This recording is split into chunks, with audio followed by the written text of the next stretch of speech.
बिस्मिल्लाहिर्रहमानिर्रहीम। अस्सलाम वालेकुम दोस्तों, मैं Marid Saleem. Welcome to my YouTube channel naval orchid. कैसे हैं आप सब लोग जी? तो गाइस आज हम पढ़ने जा रहे हैं नावल। तो इससे पहले अगर आपने मेरे चैनल नावल ऑर्चिड को सब्सक्राइब नहीं किया तो सब्सक्राइब कर लें और साथ में बेल आइकन भी प्रेस कर लें ताकि हर आने वाली वीडियो आपको मिलती रहे ईजीली। तो आइए पढ़ते हैं नावल। अपने ब्राउन लंबे बालों को जोड़े की शक्ल में लपेटते वो शेरोज़ के कमरे की नज़दीक आई और अध खुले दरवाजे से जब इसने कमरे का बिखरा हाल देखा तो सुलग कर रह गई। खुदा जाने ये शख्स क्या करता है इस कमरे में, किसी नादीदा मखलूक से रेसलिंग। यही सोचते हुए वो आगे बढ़ी और फिर शहरोज़ के कमरे में गैर मौजूद तसव्वुर करते हुए एक धड़ाम के साथ दरवाज़ा खोला। लेकिन सामने आईने के सामने खड़ा शहरोज़, जो गालबन कुछ देर पहले तक अपनी तैयारी पर आखिरी नज़र डाल रहा था, इस धमाके की आवाज़ पर मुड़कर इसे देखने लगा। इंतहाई खशमगी नज़रों से इसे इसकी शीशे की मानित शफाफ लाइट ब्राउन आंखों की तपश से माही को अपना तन मन झुलसता महसूस होने लगा। आई एम सॉरी, मुझे लगा आप कमरे में नहीं हैं, धीमे लहजे में कहते इसने काफ़ी मुश्किल से जुमला अदा किया था। पीठ पीछे वो इसे कुछ भी कहती लेकिन शहरोज़ के सामने वो इसी तरह गूंगी बन जाया करती थी। कहना क्या चाहती हो तुम? काटदार लहजे में कहता, वरना पे तुले कदम उठाता है इसके करीब आकर रुका। मेरी गैर मौजूदगी का ये मतलब है कि तुम किसी रस्सी तोड़ा जानवर की तरह सामने आई हर चीज़ को तहस नहस कर दो? और करती हो तो करो, लेकिन मेरे कमरे में अपना ये जंगलीपन ही ना ही दिखाओ तो बेहतर है, चाहे मैं मौजूद हूँ या ना हूँ। एक एक लफ्ज़ पर जोर देता वो इस पर से अपने अल्फाज का असर देखने लगा। इसका चेहरा इस कदर इंसल्ट पर सुर्ख पड़ गया था, वो होंठ खींच कर खड़ी रही। वो जब चला गया तब भी न जाने कितनी देर तक इस तौहीन का असर ज़ाहिर करने की नाकाम सी कोशिश में कमरे की हालत ज़ात देखते हुए इसने एक गहरा सांस लिया तो सांसों में इस क्लोन की महक भी उतर आई जो शहरोज़ को हम वक्त अपने हिसार में लिए रखती थी। शहरोज़ का ख्याल आते ही नफ़रत की एक लहर सी दिल में उठी थी। समझ में नहीं आता कोई इंसान इस हद तक जलील कैसे हो सकता है। ये कहते हुए माहीन अपना तमाम तर गुस्सा लेकर किचन में चली आई जहाँ नरमीन और समन दोपहर के खाने की तैयारी कर रही थी। क्यों, अब किसने मूड ख़राब कर दिया मैडम का? समन ने चौंक कर पूछा। इस घर में दो ही तो बंदे हैं जिनसे मुझे बेजारी की हद तक चिढ़ है। वो ठंडे पानी की बोतल लेकर स्टूल पर आ बैठी। एक ये क्या नाम लिखा है, एक फ़िज़ा और दूसरा शहरोज़। पानी गटागट चढ़ाते इसने अपना गुस्सा कम करने की कोशिश की। मैं इसके कमरे की सफाई अब तो मर कर भी ना करूं। इसके इतना सुनाने के बाद खौलन कम होने में ही नहीं आ रही थी और उधर समन उछल पड़ी थी इसकी बात पर। क्या तुम फ़िज़ा के कमरे की सफाई करने गई थी? अभी सुना आपने इसने क्या कहा? आपके समन ने नरमीन को मुखातिब किया। ये मोहतरमा फ़िज़ा के कमरे की सफाई करने गई थी, है ना? ये एक तारीख़ी वाक़या, वो भरपूर हैरानी से कह रही थी और माही बेहद ज़बत से इसकी बात सुनते हुए सिर्फ इसे घूरने पर इत्तफ़ाक़ कर रही थी। भाई इसकी और फ़िज़ा की दोस्ती पर तो मुझे कभी भी शक नहीं रहा। छोटी मोटी लड़ाइयाँ तो होती रहती हैं। वही दही फेंटते हुए नरमीन का लहजा बड़ा बेनियासा था। माही नए सिरे से सुलग गई। अरे क्या मुसीबत है, मेरी पूरी बात तो सुन लीजिए पहले। मैं फ़िज़ा की नहीं शरोज़ के कमरे की सफाई करने गई थी। किसी पागल कुत्ते ने नहीं काटा मुझे कि मैं फ़िज़ा का कोई काम करूँगी। वो तो किसी मरते को पानी तक ना दे। इसने गुस्से के बावजूद वजाहत पूरी दी। अच्छा तो यूँ कहो ना, नरमीन ने सर हिलाया। वैसे शहरोज़ ने तुम्हें क्यों सुनाया? दरअसल मैंने इसके कमरे का दरवाज़ा ज़रा ज़ोर से खोल दिया था। इसने कदरे पस्त लहजे में अपनी गलती बताई, लेकिन दूसरे लम्हे इस पर पर्दा डालते हुए बोली, तो इसमें कौन सी बड़ी बात थी? वो खुद भी तो ऐसे ही करता। अगर मैंने कर लिया तो बस करो माही। वो आगे कुछ और कहती लेकिन नरमीन ने बीच में इसे टोक दिया। बजाय अपनी गलती मानने के तुम इसे कसूरवार ठहरा रही हो। धमाके के साथ दरवाज़ा खोलने और बंद करने पर तो तुम्हें अम्मी से भी कई बार डांट पड़ चुकी है। इतनी बड़ी होगी हो मगर ज़रा भी अक्ल नहीं आई। ताई सही कहती हैं, तुम अगर नानी दादी भी बन जाओगी तब भी तुम्हारे यही रंग ढंग रहेंगे। बरहमी से कहते नरमीन ने इसे अच्छा खासा लताड़ डाला। माही तो शौक के आलम में मुंह खोले से देखती रहेगी। समन हंसने लगी इसकी कैफियत पर। वाओ, आपने तो इसकी बोलती बंद कर दी। तुम तो चुप करो। समन को हंसते देखकर वो मज़ीद जल गई। और आप अब इस अकड़ू बददिमाग के लिए मुझे डांट रही हैं? आप जानती हैं कि इसने मेरी कितनी इंसल्ट की? शहरोज़ की बातों से ज़्यादा इसे नरमीन की डांट का सदमा हुआ था। मैं इसके लिए तुम्हें नहीं डांट रही हूँ, बल्कि मैं तुम्हें तुम्हारी गलती बता रही हूँ, नरमीन ने इसे समझाया। अब देखो, तुम इसका कमरा सेट किए बिना ही नीचे आ गई हो। हालांकि तुम जानती हो कि ताई हमेशा तुम्हें ही क्यों कहती हैं इस काम के लिए, क्योंकि तुम्हारे सिवा अगर कोई और इसका कमरा सेट करे तो वो हंगामा मचा देता है कि इसकी चीज़ें उलट पलट कर दी गई हैं। और आप ही प्लीज़, इसके लहजे में नागवारी आ गई। मुझे कोई परवाह नहीं है, शहरोज़ हंगामा मचाइए क़यामत ढाए। अब तो मैं इसके कमरे में कदम ही नहीं रखूँगी। और रही बात ताई की, तो मैं इन्हें भी इन्फॉर्म कर दूँगी ताकि आइंदा वो मुझे इस काम का कहें ही ना। इसने अपना हतमी फ़ैसला सुनाया, बाहर निकल गई। नरमीन ने गहरी सांस लेकर समन को देखा। तुम्हें नहीं लगता इसने शहरोज़ का रिकॉर्ड तोड़ दिया बद दिमागी और हठधर्मी में? आप बिल्कुल सही कह रही हैं, तो हमेशा से इसे 2 हाथ आगे रही है। समन ने पुरज़ोर तायीद की थी। इस बड़े और खूबसूरत से घर में अम्मा भी अपने 3 बेटों के साथ रहती थी। शहरोज़ खान इनका इकलौता पोता था और वक़ार खान का बड़ी मन्नतों मुरादों के बाद पैदा होने वाला इकलौता बेटा। इसकी अहमियत इसलिए भी ज़्यादा थी कि अम्मा भी के छोटे दोनों ही बेटों को अल्लाह ताला ने औलाद नरिया से महरूम रखा था। इफ्तिखार खान की 2 बेटियां थीं, माहीन और नरमीन, और इजहार खान को अल्लाह ताला ने खूब ही रहमत से नवाजा था, यानी 4 बेटियों के बाप थे। शहरोज़ की भी 3 बहनें थीं, 2 तो शादीशुदा थी और छोटी इकरा जो अभी सिर्फ मैट्रिक की स्टूडेंट थी। अब इतनी सारी लड़कियों के बीच वाहद लड़का होने पर जो इसकी अहमियत थी इसे कोई झुटला नहीं सकता था। अम्मा भी इससे बेइंतहा प्यार करती थी। जितना लाड इन्होंने शरोज़ से किया था इसका 1/4 हिस्सा भी पोतियों को नहीं दे पाई थी। माँ बाप का प्यार तो वो था ही, लेकिन प्यारा तो वो था ही, लेकिन इफ्तिखार और इजहार ने भी कभी से भतीजा नहीं समझा, बल्कि शायद वो अपनी बेटियों से भी इतना प्यार नहीं करते थे जितना प्यार इन्हें शरोज़ से था।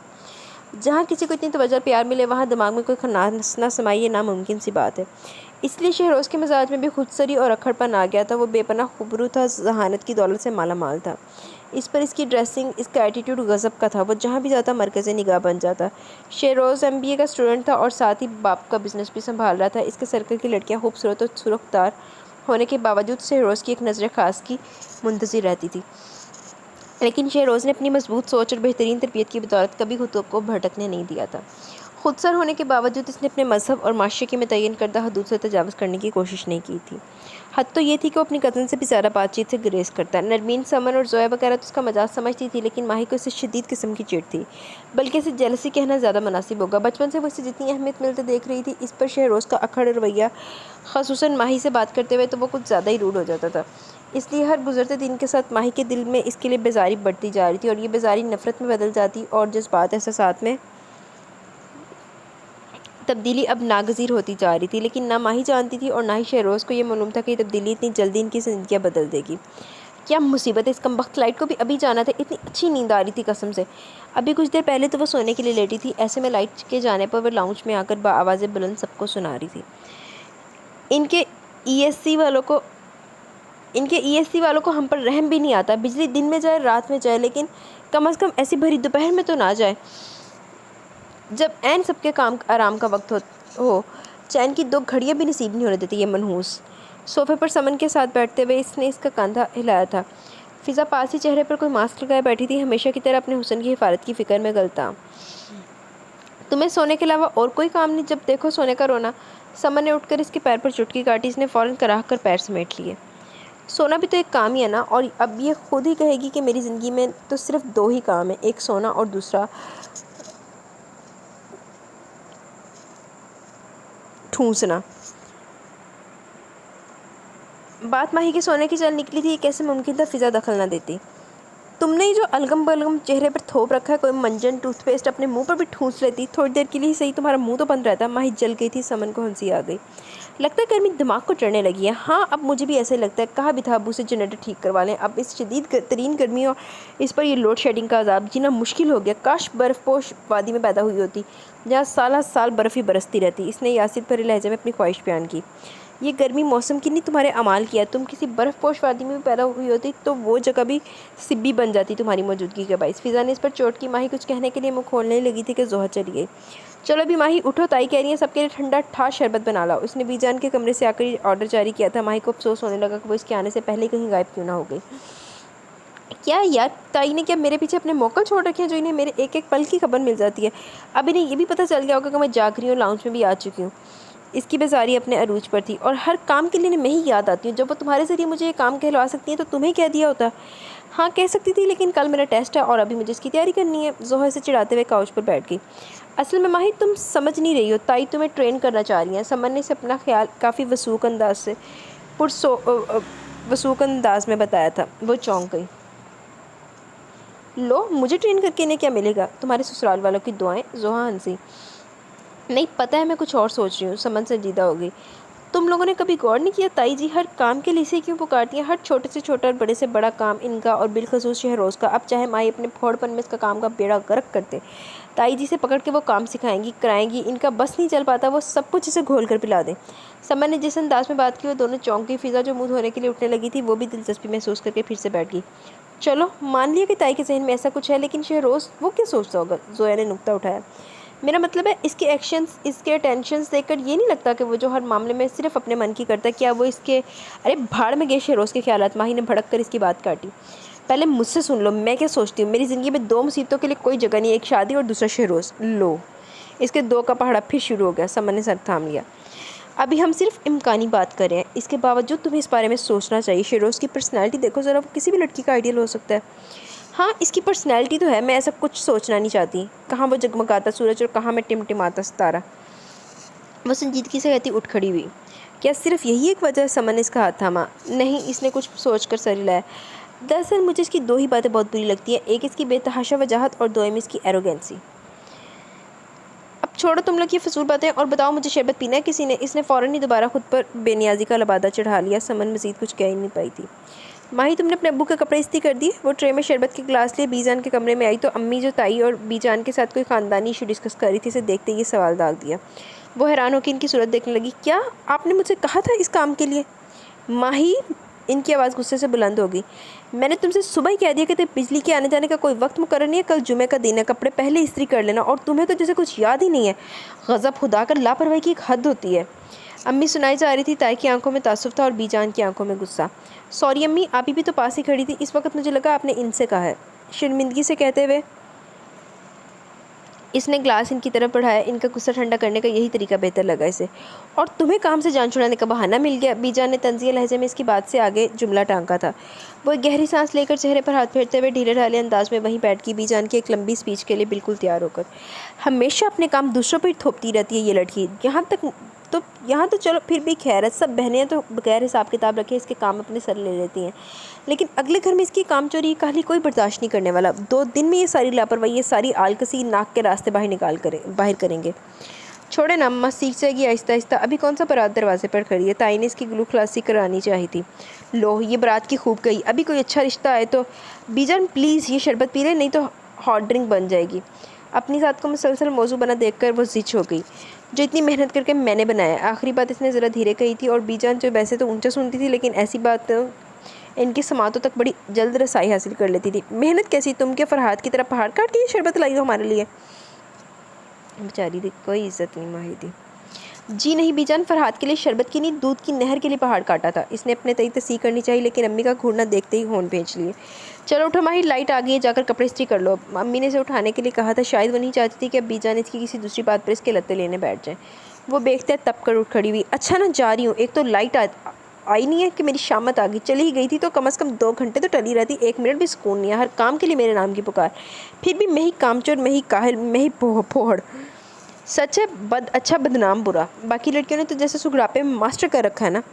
बेरबत से जुमलों से दिल की भड़ास निकालती तनफन करती वो कमरे से निकल गई। ये देखे बगैर कि इसकी इस मुख्तसर सी तकरीर ने अम्मी को ताईजान के सामने कितनी खिफ़त में मुब्तला कर दिया था। आज नमीन जल्दी सो गई थी, इसलिए माही डाइजेस्ट लिए जोया और फ़िज़ा के मुश्तरका कमरे की तरफ जा रही थी कि बीजान के कमरे की लाइट जलते देखकर हैरान हो गई। कमाल है, बीजान अभी तक जाग रही है। मैं ख्वामखा इतनी देर से यहाँ का रुख नहीं कर रही थी। वो कमरे में दाखिल होते हुए बोली, जहाँ बेड पर बीजान के पास ही फ़िज़ा अपने नोट्स फैलाए बैठी थी और कारपेट पर बैठी समन की नज़रें अपने सेल फ़ोन पर जमी हुई थी। बीजान न जाने कौन से किस्से छेड़े हुए थी कि फ़िज़ा अपना काम छोड़े हाथों के प्याले में अपना चेहरा थामे नहायत इन हमाक से इन्हें सुन रही थी कि अब माही की मुदाखलत पर बहुत बदमज़ा होकर इसे देखा।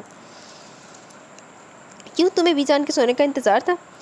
नहीं, डर था कि अगर मेरी वजह से बीजान की नींद ख़राब होगी तो फिर यकीनन मेरी शामत आएगी। वो डाइजेस्ट हाथ में लिए इजी चेयर पर विराजमान होगी। वो तो आएगी, इतना उधम मचाते हुए तुम कमरे में दाखिल होती हो, इससे तो मुर्दे भी जाग जाएं। मेरी तो फिर इतनी कच्ची नींद, ज़रा सी आहट पर चौंक पड़ती हूँ। बीजान कदर नाराज़ी से बोली। तुम्हारी माँ कहाँ है? कब से बुला रही हूँ उसे? आपने बुलाया तो आ ही जाएंगी, फिलहाल तो वो किचन समेट रही है। अच्छा छोड़े, अम्मा की मसरूफियत का बताकर इसने जल्दी से मौजू बदला कि कहीं अम्मी के काम का सुनकर बीजान इसके नकम्मेपन पर इसे न डांटने लगे। अब आप जाग ही रही हैं तो मैं आपको कहानी सुनाती हूँ, बड़ी रोमांटिक सी। डाइजेस्ट खोलते हुए इसने आखिरी जुमला मुंह में बड़बड़ाया। लो, बच्चे अपनी दादी माँ से कहानी सुनते हैं और ये अपनी दादी को कहानी सुनाएगी। फ़िज़ा के चेहरे पर इस्तज़ाइया मुस्कुराहट आ गई। तो क्या हुआ, बीजा ने अब तक हमें जितनी कहानियाँ सुनाई है वो सब मुझे इस पर हो चुकी हैं। इसके लहजे में जम सा आ गया। अब मैं कुछ नयापन चाहती हूँ तो सुनिए बीजान। वो पूरी तरह से इनकी तरफ मतवज्जा हो गई। एक होता है खूबसूरत खुशपोश नौजवान, परे हटो लड़की, बीजान ने बेजारी से कहते बीच में इसकी बात काट दी। एक अखबार तो पढ़कर सुनाया नहीं जाता, चलिए कहानी सुनाने। ओफ़ो, बीजान माही झुला गई। कहानी में और अखबार में बड़ा फ़र्क होता है। अखबार तो देखकर ही मुझे नींद आने लगती है। और बीजान, फ़िज़ा एक बार फिर बीच में बोल पड़ी। ये कहती है अखबार में इतने मुश्किल अल्फाज होते हैं कि मुझे तो इनके हिज्जे ही ठीक से पढ़ने नहीं आते। मतलब क्या खाक सा आएगा क्या? बीजान तो उछली पड़ी फ़िज़ा की इंकिशाफ पर। इसे उर्दू पढ़नी भी नहीं आती? Oh my God, Mahi sir थाम कर बैठ गई। फसादी, तुम्हें तो मैं छोड़ूंगी नहीं। इसने दांत पीसते हुए फ़िज़ा को देखा जो मुँह छुपाए हंसने लगी थी। इतने महंगे स्कूल और कॉलेजों की फ़ीसें क्या तुम्हारे बाबा इस दिन की नहीं भरते थे? इन 12-13 सालों की पढ़ाई में तुम्हें एक अखबार पढ़ना नहीं आया? आगे क्या खाक पाप का नाम रोशन करोगी? बीजान गुस्से से बोले जा रही थी और माही पहलू पे पहलू बदल रही थी। एक वो डॉक्टरनी साहिबा है, डॉक्टरी पढ़ी है मगर नज़ला ज़ुकाम का इलाज करना नहीं आया। हमारा सर दर्द के लिए भी कोई दवा तशखीस करने से पहले डॉक्टर का नुस्खा दरकार होगा। इसे इनका इशारा जोया की तरफ था। लेकिन बीजान वो तो अभी सिर्फ मेडिकल के दूसरे साल में है। समन ने फ़ौरन जोया का दफ़ा किया। और क्या बीजान? माही भी मौका पाते बोल पड़ी। ये फ़िज़ा तो बकवास करिए, मुझे अखबार पढ़ना आता है कसम से, और देखिए कि कल से रोज़ मैं ही आपको अखबार पढ़ के सुनाया करूँगी। ना चाहते हुए भी सिर्फ बीजान पे ये साबित करने के लिए इसे उर्दू पढ़नी आती है, इसने ये बोर जिम्मेदारी उठाने की हामी भर ली थी। हालांकि ये काम सुबह सुबह जॉगिंग से वापस आने के बाद शहरोज़ किया करता था। रहने तो कुछ आता जाता तो है नहीं, खबर कुछ की कुछ बना दोगी अपनी नासमझी के बाइस। बीजान पूरी तरह फ़िज़ा की बात को सच मान चुकी थी। माही का आज कोई इज्जत नहीं। माही ने एक बार फिर जी भर के फ़िज़ा को गालियाँ दी। इसी वक्त अम्मी कमरे में दाखिल हुई थी। कल मामू की फैमिली नरमीन की शादी की तारीख रखने आने वाली थी, क्योंकि नरमीन ने बहू बनकर इन्हीं के घर जाना था। अम्मी इस सिलसिले में बीजान से बात करने आई थी। बात का रुख पलटा तो माही ने शुक्र का कलमा पड़ा। अपनी जान छूटते ही इसकी तवज्जो समन की तरफ हुई थी। ये तुम क्या कर रही हो इतनी देर से? मोबाइल के बटन में घुसा दी और अपनी उंगलियां भी। बातें कर रही हूँ कशान से। इसने एक शर्मीली मुस्कुराहट के साथ अपने मंगेतर का नाम लिया, जो कि इसका खाला साथ भी था। ओहो, तो ये मज़े हैं जनाब के। माही ने मानी खेज से सर हिलाया। बीजान को बुलाकर बताकर तुम्हारी शामत बुलवाऊँ भी? कैसे बेशर्मी से अपने होने वाले शोहर से बातें कर रही हो बजरिया SMS। फॉर गॉड सेक, समन ने घबरा कर हाथ जोड़े। क्यों नैया डबोने पर तुली हो? तुम्हारी बहन ने जो मेरी नैया डबोई है वो? माही ने जलकर कहा। तो इसकी कोई कमज़ोरी पकड़ो ना, मुझ बेचारी ने तुम्हारा क्या बिगाड़ा है? समन ने कुछ ऐसी मस्कीनी से कहा कि माही को हंसी आ गई। अम्मी बीजान से डिस्कशन करके जा चुकी थी कि बाहर से शहरोज़ की बातें करने की आवाज़ सुनाई दी थी। शहरोज़ इस वक्त नीचे क्या कर रहा है? माही हैरत से बड़बड़ाई। अभी इसकी हैरत कम नहीं हुई थी कि वो अंदर दाखिल हुआ। अरे शहरोज़, तुम अभी तक सोई नहीं बेटा? बीजान से देखते ही कहा। नहीं अम्मा, कंप्यूटर पर काम कर रहा था, कुछ दोस्त का फ़ोन आया तो बैटरी लो होने की वजह से बीच में ही सेल ऑफ हो गया। इन्हें तफसील बताते हुए इसकी तरफ पलटा। मेरे मोबाइल का चार्जर कहाँ रख दिया तुमने? इसने ये सवाल पूछकर गोया अपने यहाँ आने की वजह भी जता दी। माही खामोशी से देख रही थी। ब्लू जीन्स और वाइट बनियान पर इसका दराज कद और कसरती जिस्म और भी नुमाया था। इसने सोने की सी रंगत, इसके खूबसूरत पुरतमकन्नत खदो खाल, बदामी आंखों में हल्की हल्की उभरती सुर्खी, वो किसी यूनानी देव मालाई दास्तान का कोई देवता मालूम होता था, जो मुजस्सम रूप धार कर सामने आ खड़ा हुआ। ऐसे क्या देख रही हो? मैं तुमसे अपने चार्जर के बारे में पूछ रहा हूँ। उसकी तरफ से कोई जवाब ना पाकर वो चिढ़ गया। एक तो अम्मा ये लड़की भी ना जब भी मेरे कमरे में आती चीज़ें उलट पलट कर रख देती है। शहरोज़ की इस बात ने तो इसे सुलगा कर रख दिया। कुछ देर पहले से देखते हुए जो खुद फरामोशी की कैफियत इस पर तारी हुई थी, अब इसकी जगह गुस्से ने ले ली। मतलब क्या आपका? मैं आपकी चीज़ें उलट पलट कर रखती हूँ? अरे आपको तो मेरा एहसानमंद होना चाहिए। जिस दिन मैं आपके कमरे की सफाई ना करूँ ना, इस दिन ऐसा होता है। और आज भी आपके जलील करने के बाद मैंने आपके कमरे में कदम भी नहीं रखा। मुझे नहीं पता आपका चार्जर कहाँ है, और खुदा करे कि कभी भी ना मिले। मैं लालच भेजती हूँ आपके चार्जर पर और आपके कमरे पर। अपने दिल की भड़ास निकाल कर वो खामोश हुई तो सब इसकी जानिब देख रहे थे। सबसे ज़्यादा उलझन शहरोज़ की आंखों में तैरी थी। शर्म हया घोल कर पी गई हो माही? बीजा ने हैरत के झटके से उसको जल्दी संभाल लिया। और तो कोई सलीका है नहीं, अब क्या बोलने का ढंग भी भूलती जा रही हो? आई कहाँ से तुम्हारे मुँह से गज़ भर की ज़ुबान? रहने दीजिए अम्मा, इसकी ज़हनी हालत मुझे कुछ ठीक नहीं लगती। हल्की सी मुस्कुराहट से कहता वो मज़ीद इसकी जान जला के और माही पैर पटकती बाहर निकल आई। अपने कमरे में आकर भी वो सोच रही थी कि लेकिन खैर कोई बात नहीं, मैंने भी तो दिल का गुब्बार निकाल लिया ना। बस बहुत कर चुकी मैं इसका लिहाज। अब अगर ये मुझे एक सुनाएगा तो बदले में इसे मेरी भी सुननी पड़ेगी। मैं भी किसी का उधार रखने वालों में से नहीं। दिमाग ठिकाने लगाती तो मेरा नाम भी माहीन इफ्तिखार नहीं। मुंह पर तकिया रखते हुए इसने खुद से अहद किया। सुबह इसकी आंख खासी देर से खुली, बल्कि अब भी ना खुलती अगर अम्मी ने इस पर से कंबल खींचकर पानी फेंकने की धमकी न दी होती। इससे पहले कि वाकई वो अपनी धमकी पर अमल कर दरामद कर गुजरती, इसने जल्दी से बिस्तर छोड़कर वॉशरूम का रुख किया था। मुंह हाथ धोकर वो किचन में आई तो वहाँ ताईजान के साथ जोया को भी मौजूद पाया। क्या बात है, मुस्तकबिल की डॉक्टर साहिबा किचन से बाहर रही हैं? किचन टेबल की कुर्सी घसीट कर बैठते हुए इसने बावाज़े बुलंद कहा। ये सिर्फ डॉक्टर ही नहीं, मुस्तकबिल की बीवी और बहू भी है, वो भी सफ़ीना जैसी औरत की जो कभी भी मुलाजमा रखने की कायल नहीं रही। ताई ने अपनी नंद यानी इनकी पप्पो का नाम लिया, जिनके बेटे सैफ से जोया का रिश्ता तय हो चुका था। जी हाँ, हमारे ख़ानदान में दो ही तो चीज़ें मशहूर हैं पप्पो की, एक उनकी दौलत और दूसरी इनकी कंजूसी। माही ने जिस बेनियाजी से कहा, जोया बेख्तियार हंस पड़ी। ताई ने बिना कुछ कहे तनबीह नज़रों से घूरा था। तो क्या ताई जी, इतना पैसा होने के बावजूद अपनी सहूलत के लिए कोई मुलाजमा तक न रखे, ऐसा इंसान कंजूसी हुआ? वो अपनी बात पर बजीद थी। बात कंजूसी की नहीं है माही, हर कोई मुलाजमों के काम से मुतमिन नहीं होता और किसी के नज़दीक वो काबिल भरोसा नहीं होते। फिर आजकल जो हालात हैं इनमें तो इंसान अपने साए से भी मोहतात रहता है कि मगर कि किसी अनजान बंदे को घर की तक रसाई दे दी जाए, वो भी बगैर छानबीन के। ताई ने इसके सामने नाश्ता रखते हुए कहा था, मैं तो इन बातों में पढ़ने की कायल ही नहीं हूँ। मुलाजम रखते वक्त भला कैसी छानबीन, घर का काम ही तो करवाना, तो कौन सा बेटी देनी होती है किसी को। स्लाइस कुतरते हुए इसके अंदाज में लापरवाही थी। और ये अंडा हटाइए यहाँ से, मैं नहीं खा रही। अंडे से याद है ताई जी, प्याज काट लूँ ऑमलेट के लिए? जोया ने इनसे पूछा। नहीं रहने दो, शहरोज़ कहाँ खाता है अंडा, इसे तो अंडे की महक तक से चिड़ ताई ने मना कर दिया था। जोया ने एक जताती हुई निगाह इस पर डाली। माही तुम नाश्ता कर लो, फिर शहरोज़ को भी दिया ना। वो भी सोच रही थी कि ताई को इसकी शक्ल देकर कोई काम याद क्यों नहीं आया। चाय का एक बड़ा सा घूंट बजाय हलक से उतरने के इसे खांसने पर मजबूर कर गया। वो खुद को कोस रही थी और ताई ने इसकी उजलत पर सर पकड़ लिया था। क्या ज़रूरत थी इतनी जल्दी जल्दी चाय पीने की, कहीं भागी थोड़ी जा रही है, एक सांस में तो पानी भी नहीं पीना चाहिए और तुमने चाय चढ़ा ली। ताई मैं ठीक हूँ, बमुश्किल अपनी खांसी रोकते हुए इसने कहा। चलो अच्छा, अब जल्दी से शहरोज़ को चाय दे आओ, नहीं तो फिर वो गुस्सा करेगा। जोया के चेहरे पर दबी दबी मुस्कुराहट थी। वो माही की कैफियत समझ गई थी। प्लीज़ ताई, जोया से कह दीजिए ना, इसके लहजे में इल्तजा थी। सॉरी। जोया ने हाथ उठाते हुए साफ इनकार कर दिया। मैं तो नहाने जा रही हूँ, पहले यहाँ खड़े खड़े हालत ख़राब हो गई है। तुम्हें ऊपर जाने में क्या मसला है माही? ताई ने कुछ हैरत से पूछा तो वो सटपटा गई। कोई मसला नहीं ताई, बस ज़रा पैरों में दर्द था। एक भौंडा से बहाना बनाते हुए उठ खड़ी भी। लो, जवानी में तुम्हारा ये हाल है तो हमारी उम्र तक पहुँचते पहुँचते तो तुम बिल्कुल ही रह जाओगी। ऐ वाला जुमला मैंने भी बहुत सुनने मिलता। ताई ने से ट्रे पकड़ाई। आपकी उम्र तक पहुंचूंगी तब ना, मुझे तो लगता है कि मैं इससे पहले ही ऊपर नीचे के चक्कर काट काट कर फोत हो जाऊंगी।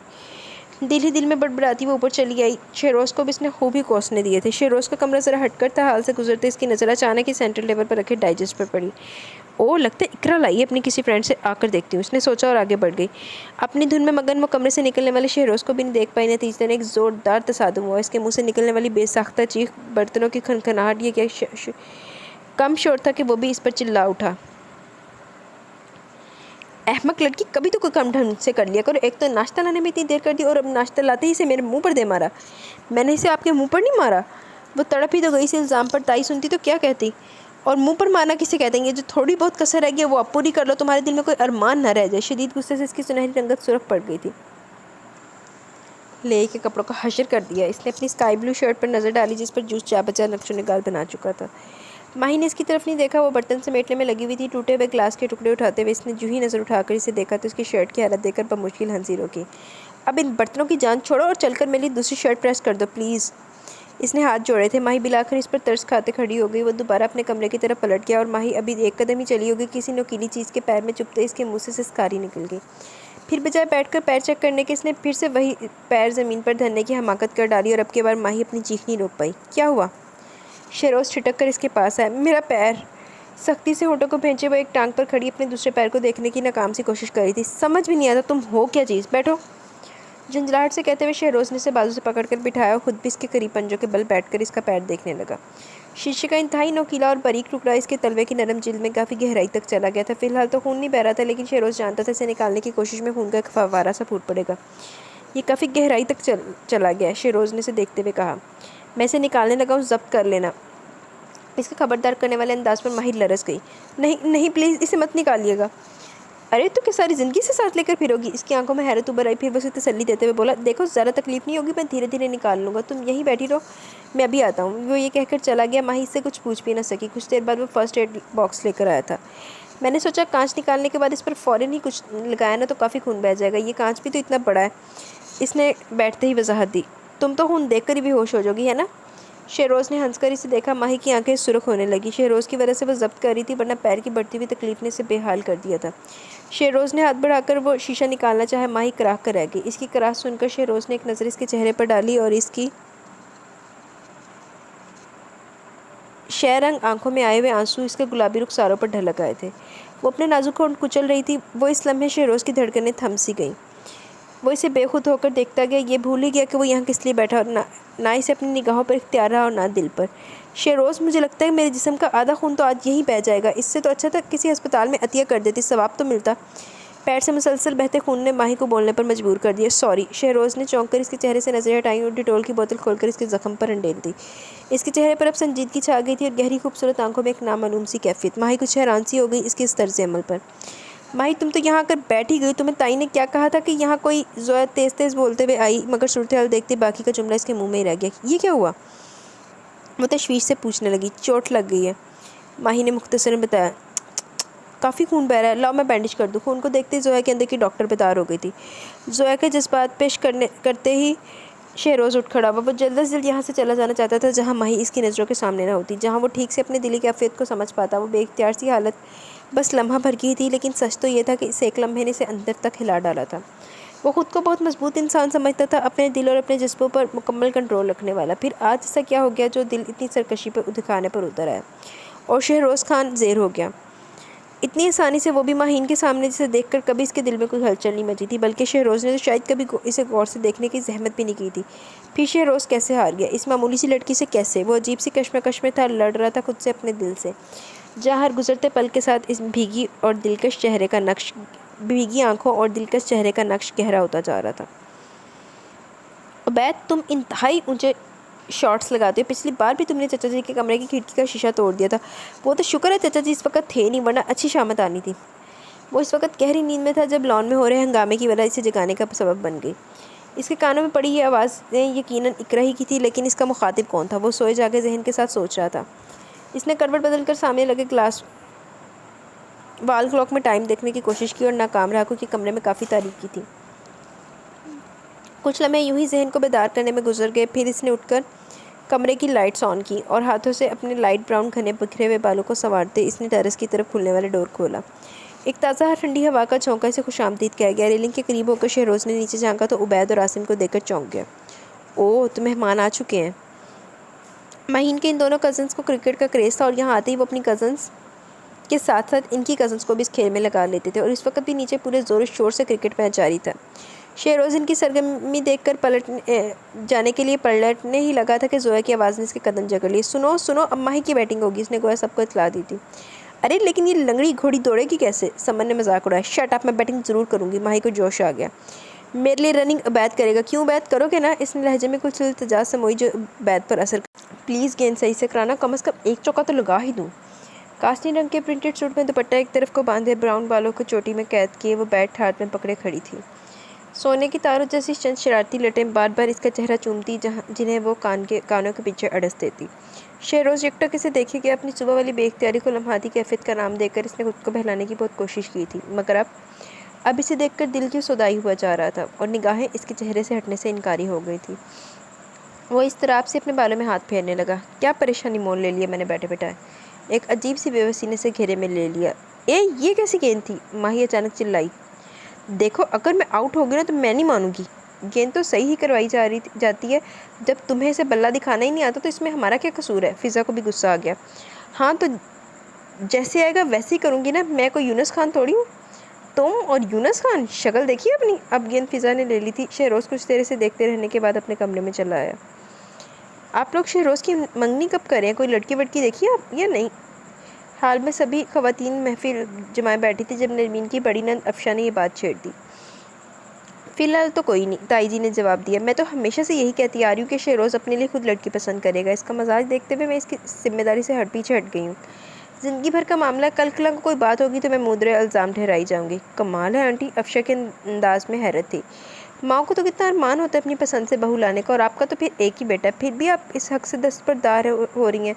काफ़ी बड़ा दिल है आपका। इसके लहजे में सताइश भी शामिल हो गई थी। कोई नहीं, ये सब कहने की बातें, बीजान बोल उठी। अभी अगर वाकई शहरोज़ ने अपने लिए कोई लड़की पसंद कर ली तो सबसे पहले मुखालफत में उठ खड़ी होंगी। इतना आसान नहीं होता बेटे की पसंद को अपनी पसंद बनाना। इनकी इस बात पर सभी के चेहरों पर मुस्कुराहट आ गई थी।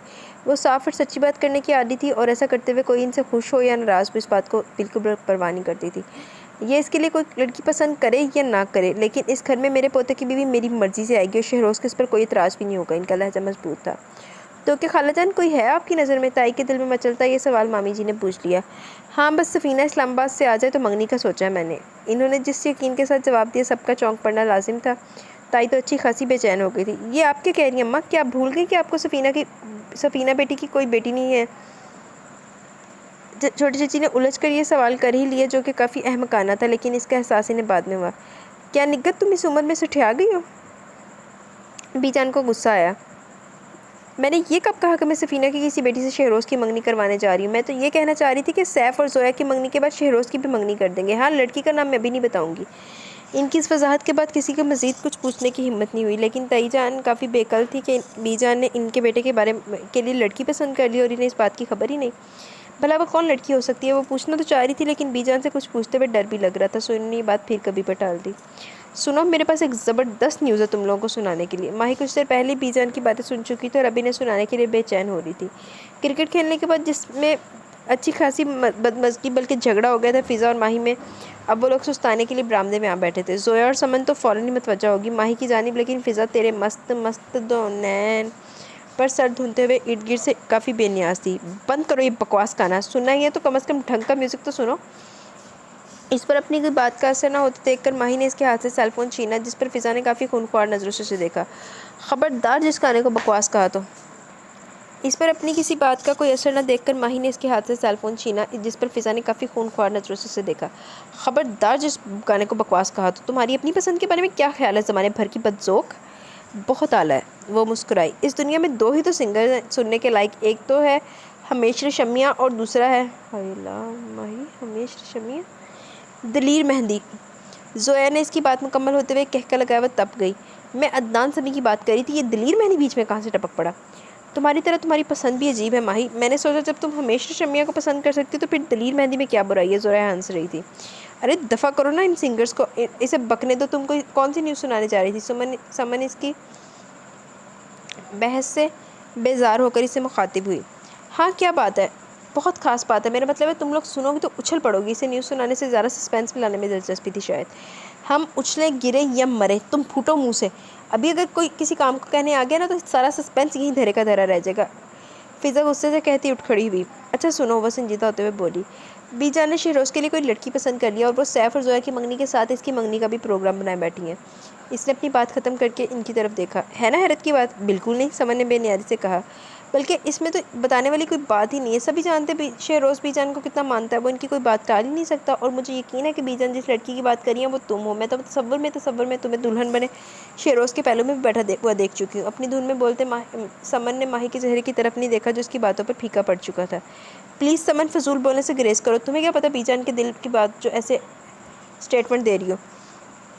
जोया ने माही की हालत नोट कर ली थी और माही ने इस दिन बिल्कुल ठीक कहा था। कहाँ वो और कहाँ शहरोज़। वो तो इतना एरोगेंट है, किसी से सीधे मुंह बात तक नहीं करता।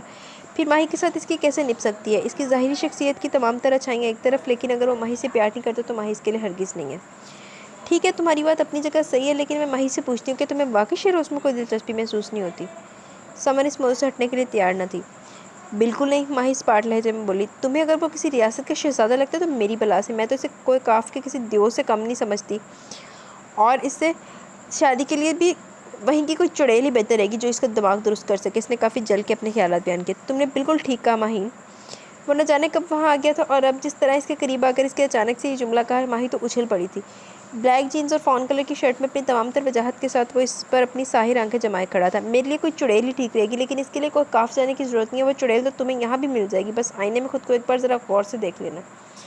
गहरे लहजे में कहते वो चंद लम्हे इसका रूप आंखों में समोता रहा और लंबे लंबे डग भरता बाहर निकलता चला गया। पीछे माही इसकी बात की गहराई को समझे बगैर खुद को इनडायरेक्टली चुड़ैल कहे जाने पर तिल मिलाती रह गई।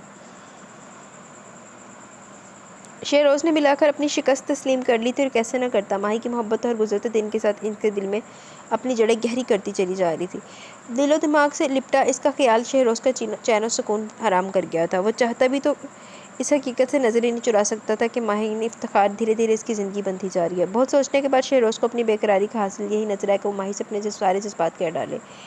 इसका रद्दमल कुछ भी होता है, लेकिन कम अज़ कम शहरोज़ के दिल में लगी आग तो कुछ कम हो पाती। इस दिन वो यूनिवर्सिटी जाने के लिए नीचे आया तो वाइट यूनिफॉर्म में मलबूस सादा सी चोटी बनाए वो गालबन कॉलेज जाने के लिए तैयार खड़ी थी। क्या मुसीबत है, एक तो पहले दिन देर हो रही है, अब पता नहीं बस भी मिलेगी या नहीं। आप लोगों की मेहरबानी से भी मैं कभी भी वक्त पर कॉलेज नहीं पहुंच पाऊंगी। हमारी वजह से क्यों? बिस्तर से उठने का खुद दिल नहीं चाहता और अभी इल्ज़ाम हमारे ऊपर। नरमीन को काफ़ी गुस्सा है इसकी बात पर। वो इस वक्त टीवी पर एक मॉर्निंग शो लगाए बैठी थी। अगर तुम कॉलेज जाने के लिए लेट हो रही हो तो मैं तुम्हें ड्रॉप कर दूँ? शहरोज़ ने इसे अपनी मौजूदगी का एहसास दिलाते हुए ऑफ़र की। वो पहले तो चौंकी, फिर बेतहाशा हैरान होकर इसे देखने लगी। आप मुझे कॉलेज ड्रॉप करेंगे? वो बेयकीन सी थी। इसकी आंखों में झिलमिलाते शाम के सुनहरेपन में शहरोज़ को अपना दिल डूबता महसूस हुआ। क्यों, तुम्हें कोई प्रॉब्लम है मेरे साथ जाने में? शहरोज़ ने इसकी आंखों में झांका। अरे नहीं, ऐसी कोई बात नहीं। माही जल्दी से बोली कि कहीं शहरोज़ अपना इरादा ना बदल दे। मैं तो बिल्कुल तैयार हूँ, चलिए। शहरोज़ से लाख खाए, लेकिन अब अगर इसकी वजह से कोई सहूलत मिल रही थी तो इसे लेने में क्या मज़ायका था। ठीक है, तुम गाड़ी में जाकर बैठो, मैं अम्मा से मिलकर आ रहा हूँ। शहरोज़ ने बीजान के कमरे की तरफ कदम बढ़ाए। ओह खुदाया, माही ने सर थाम लिया। आज तो मेरा आधा दिन यही गुजर गया। एक तो मुझे तुम्हारी समझ नहीं आती माही, नरमीन ने से घुरा। खुद तो अदब अदाब से बेबहरा होती जा रही हो कि हो ही चाहती हूँ कि दूसरे भी वैसे ही बन जाए। घर से निकलते वक्त अगर बुजुर्गों की दुआएं ले ली जाएं तो दिन अच्छा गुजरता है। शहरोज़ भी वही कर रहा है। इसे देखकर तो नहीं लगता कि इसे किसी की दुआओं की ज़रूरत होगी। वो अपना बैग उठाते हुए बेनियाई से बोली, खैर अब इस बात पर आप दोबारा मेरी क्लास मत लेने लग जाइएगा। मैं जा रही हूँ, खुदा हाफिज़। उजरत भरे अंदाज में कहते वो नरमीन को मजीद कुछ कहने से पहले ही बाहर निकल आई थी। इसकी गाड़ी में बैठते कि कुछ देर बाद ही शहरोज़ भी आ गया। आपको ये ख्याल क्यों है कि आज आप मुझे कॉलेज छोड़ दें? गाड़ी की सड़क पर आती माही खुद को ये सवाल करने से नहीं रोक पाई। अब आप ये बहाना तो नहीं बनाएंगे कि मैं लेट हो रही थी, क्योंकि आपको इसकी कभी परवाह नहीं रही। मैं कॉलेज लेट पहुंची या सिरे से पहुंची नहीं, इससे आपको क्या सरोकार? शहरोज़ कुछ हैरान सा हो गया इसकी बात पर। इसका ख्याल था कि माही ने इस बात को नोट नहीं किया होगा, क्योंकि वो बज़ाहिर इतनी ही बेनियाज़ी सी लगती थी कि इस पर ऐसी छोटी मोटी बातों का बराह रास्त असर पड़ना मुश्किल सा दिखाई देता। कमाल है, तुमने इस बात को महसूस कर लिया। इसके होंठों पर दिलकश मुस्कुराहट आ गई। कैसे न करती, ऐसे तारीखी लम्हे ज़िंदगी में बार बार थोड़ी आते हैं। इसका लहजा इस्तज़ाइया था। लेकिन आप बताना पसंद करेंगे कि आपने आज ये मेहरबानी की कैसे, ताकि मेरी जहनी उलझन दूर हो सके। ज़रूरी नहीं कि हर काम के पीछे इंसान की कोई गर्ज ही शामिल हो। कुछ काम दिल के कहने पर भी कर लेने चाहिए। क्यों? इसकी इस्मानी है इस बात ने इसे ठटका दिया। क्या मतलब? एक तो पहली बार शहरोज़ के साथ अकेली कहीं जा रही थी, इसलिए अंदर ही अंदर थोड़ी पजल सी थी, और इस पर शहरोज़ का उलझा देने वाला रवैया। कुछ नहीं, ये बताओ तुम्हें म्यूज़िक से दिलचस्पी है? इसने एकदम बाल पलटी। लेकिन एक तो आपकी पसंद का गाना, आपकी पसंद का मुझे कुछ अंदाज़ा नहीं, और फिर मेरा ख्याल था आप अपनी पर्सनल कलेक्शन हर एक को नहीं सुनवाते होंगे।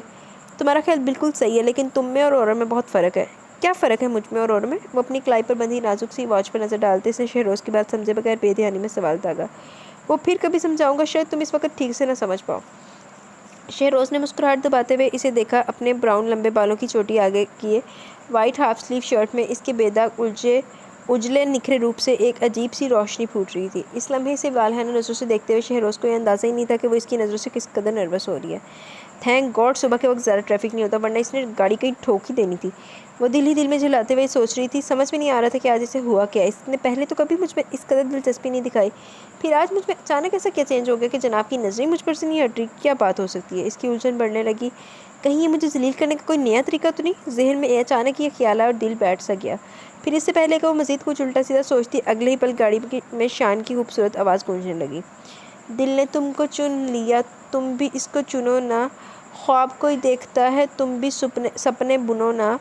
दिल ये मेरा तुमसे कुछ कह रहा है, सुनो ना।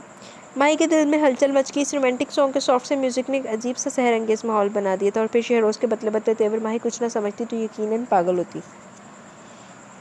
मोहब्बत के इजहार के लिए अगर अल्फाज साथ ना थे तो गाना बेहतरीन चॉइस होता है ना।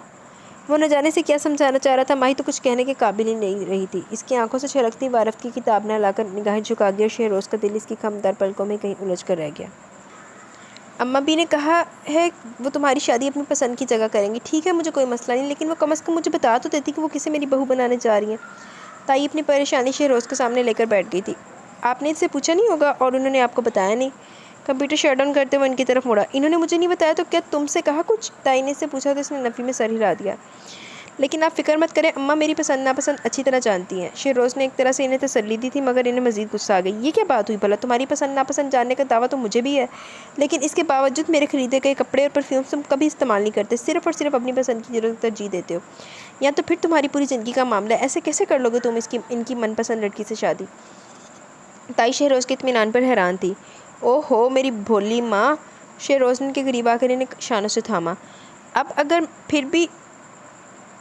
फिर मैं आपसे ये कहूँ कि वो आपसे ज़्यादा मुझे जानती है तो आपको गुस्सा आएगा, लेकिन सच यही है कि अम्मा मेरी मर्ज़ी जाने बगैर कभी भी किसी लड़की से मेरी शादी की बात नहीं चला सकती। और इन्होंने अगर मेरे लिए कोई लड़की पसंद कर रखी है तो वो यकीनन ऐसी होगी कि इसे देखकर मेरे पास एतराज़ करने की कोई गुंजाइश ही नहीं रहेगी। शहरोज़ ने कायल करने की कोशिश की। ठीक है, जब तुम्हें ही कोई एतराज़ नहीं करोगे तो फिर मैं क्यों अम्मा के फ़ैसले की मुखालफत करके बुरी बनूँ? हल्की से नाराज़गी से कहते वो उठ खड़ी हुई। शाम की फ़्लाइट से सफ़ीना आ रही है सैफ़ के हमरा, कहीं निकल मत जाना। इसे ताकीद करते वो दरवाजे की तरफ बढ़ी थी कि माही अंदर दाखिल हुई।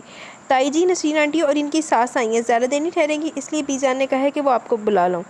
च्युइंगम चबाते हुए इसने काफ़ी जल्दी जल्दी ये जुमले अदा किए। ताई जी सर हिलाते हुए बाहर निकल गई, लेकिन माही के निकलने से पहले शहरोज़ इसके सामने आ खड़ा हुआ। कहाँ जा रही हो? जहाँ से आई थी। माही ने सीने पर हाथ बांधते हुए इसे देखा। उड़ी रंगत की जीन्स और ग्रे कलर की शिकनों से पूरी शर्ट में आस्तीन कोहनी तक फोल्ड किए हुए इस बेहद आम से हुलिया में भी इसकी पुरजाजिब शख्सियत गजब ढा रही थी। ये तुम्हारी कोई उम्र तो नहीं है वहाँ जाने की, इसने जिस अंदाज से कहा माही पहले तो समझी नहीं, और जब समझी तो तब उठी। मैं वहाँ जाने की बात नहीं करी, अभी मैंने दुनिया में देखा ही क्या है। हाँ वाकई, अभी तो तुम्हें बहुत कुछ करना है, मेरी ज़िंदगी सजानी है, अपना आप अपना प्यार मुझे सौंपना है, मेरी मोहब्बत है, मेरी शिद्दतें समेटनी है। जज्बों से पुर लहजे में कहते हुए इसके करीब आया। और कितना आजमाओगी मुझे, और आखिर कब तक? वो इसके चेहरे को अपनी सुलगती नज़रों की गिरफ्त में लिए पूछ रहा था। माही कैसे जवाब देती, वो तो इसकी निगाहों से ही पिघलने लगी थी। एक अजीब सी घबराहट होने लगी थी इसे शहरोज़ की गुर्बत से। इसकी आँच देती नज़रों से इसका दिल चाह रहा था कि बस किसी तरह हवा में तहलील हो जाए। आप इस तरह मुझसे कोई भी जवाब नहीं पा सकते, इसने अपनी आवाज़ की लर्जिश पर काबू पाकर कहा। क्या मतलब? वो हैरान हो गया। मतलब ये कि आप जब भी मुझसे मिलते अपनी मोहब्बत जताने लगते हैं, आपने कभी भी अपने जज्बात एक तरफ रखकर संजीदगी से मुझसे ये नहीं पूछा कि मैं क्या चाहती हूँ। आप मेरे इतने करीब मत आया कीजिए और मुझे इस तरह से देखा भी मत कीजिए। आप नहीं जानते मुझे कितनी घबराहट होने लगती है। एक ही सांस में इसने अपने दिल की सारी बात कह डाली और वो उलझी हुई नज़रों से उसे देखे जा रहा था। आई एम सो सॉरी, मुझे तुम्हारी इस परेशानी का बिल्कुल भी अंदाज़ा नहीं था, और एक बार फिर सॉरी कि मैं इस मामले में तुम्हारी कोई मदद भी नहीं कर सकता। तुम खुद सोचो, मैं भला अपनी आंखों को तुम्हें देखने से कैसे रोकूं, जो तुम्हें देखते बाकी हर चीज़ भूल जाती है। इसके लहजे से बेबसी झलकने लगी। इसकी बात समझकर माही कुछ शर्मिंदा सी होगी। ठीक है, आप कुछ मत कीजिए, मैं खुद ही आपके सामने नहीं आया करूँगी। अब ये जुल्म भी मत करना। अब इसकी बदामी आंखों में अब भी इसी का अक्स रोशन था। मैं अम्मा से बात करने वाला हूँ तुम्हारे बारे में। आप ऐसा कुछ नहीं करेंगे। माही ने इसकी बात खत्म होते ही जल्दी से कहा। क्यों? इसकी इस क्यों में हैरत ही हैरत थी। बस मैं ऐसा नहीं चाहती, इसने दो टोक लहजे में कहा। क्यों? तुम ऐसा क्यों नहीं चाहती? शेरोज़ का तो जहन जैसे माउफ हो चला था। ये भला कैसा सवाल है? माही चिढ़ने लगी। मैं ऐसा नहीं चाहती क्योंकि मैं आपसे प्यार नहीं करती। आखिर में इसका लहजा धीमा सा हो गया। तुम मुझसे प्यार नहीं करती? इसने अपने डोलते हुए दिल को वह मुश्किल संभाला। माही के दिए गए झटके से संभलना इतना आसान भी नहीं था, लेकिन शहरोज़ को अपने असाब पर काबू पाने में ज़्यादा मुश्किल नहीं हुई। हाँ, मैं नहीं करती हूँ आपसे प्यार। आप दोबारा मुझसे ये सवाल मत पूछिएगा, झल्लाते हुए लहजे में कहते वो मज़ीद इसकी कोई भी बात सुने बगैर नीचे चली आई थी। नरमीन की शादी में सिर्फ 10 दिन रह गए थे, इसलिए तैयारियां एकदम जोर पकड़ गई। दोपहर में जोया शॉपिंग पर जाने की बात की तो बीजान कुछ मुतरस थी, लेकिन छोटी चाची ने इन्हें कन्विंस कर लिया। फिर इनकी वापसी खासी देर से हुई। थकन से बेहाल जब ये लोग घर पहुंचे तो पुप्पो की आमद हो चुकी थी, लेकिन पुप्पो से पहले इनका सामना लाउंज में बैठी अलीना से हुआ। वो इन्हें देखते खुशी से चिल्लाते उठ खड़ी हुई। ओ माय गॉड, शुक्र है तुम लोग आ गए, वरना मैं तो बोरियत के मारे फोत होने को थी। वो गर्म जोशी से इनके गले लगते हुए कह रही थी। तुम लोग कब आए? जोया ने सोफे पर गिरते हुए पूछा। काफ़ी देर होगी, जब हम लोग आए तब मारी आंटी ने कहा कि तुम लोग बस आने वाले हो। मैंने सोचा इतनी देर में मैं फ़्रेश भी हो जाऊंगी। नरमीन किचन में मसरूफ़ है। कुछ देर पहले फ़िज़ा और इकरा भी टेलर के पास चली गई और मैं रह गई ये मैगज़ीन पढ़ने को। उसने एक ही सांस में सारी तफसील बता दी। और कैसे हो तुम लोग? फ़िलहाल तो बहुत थके हुए हैं, समन ने मुस्कुराते हुए जवाब दिया। तुम कैसी हो? तुम्हारा आना एक अच्छा सरप्राइज़ रहा। इसने बिलाकर अपनी हैरत ज़ाहिर कर दी। फिर अचानक ही मामी ने अपने साथ आने के लिए कहा तो मैंने भी सोचा चलो कुछ तो फ्री हो जाएगी। वैसे भी घर में बैठे बैठे मैं बोर होने लगी थी। चलो अच्छा किया, यहाँ तुम काफ़ी इंजॉय करोगी, समन ने खुश दिली से कहा। फिर नजरें इधर उधर दौड़ाते हुए बोली। सैफ कहाँ है पुप्पो?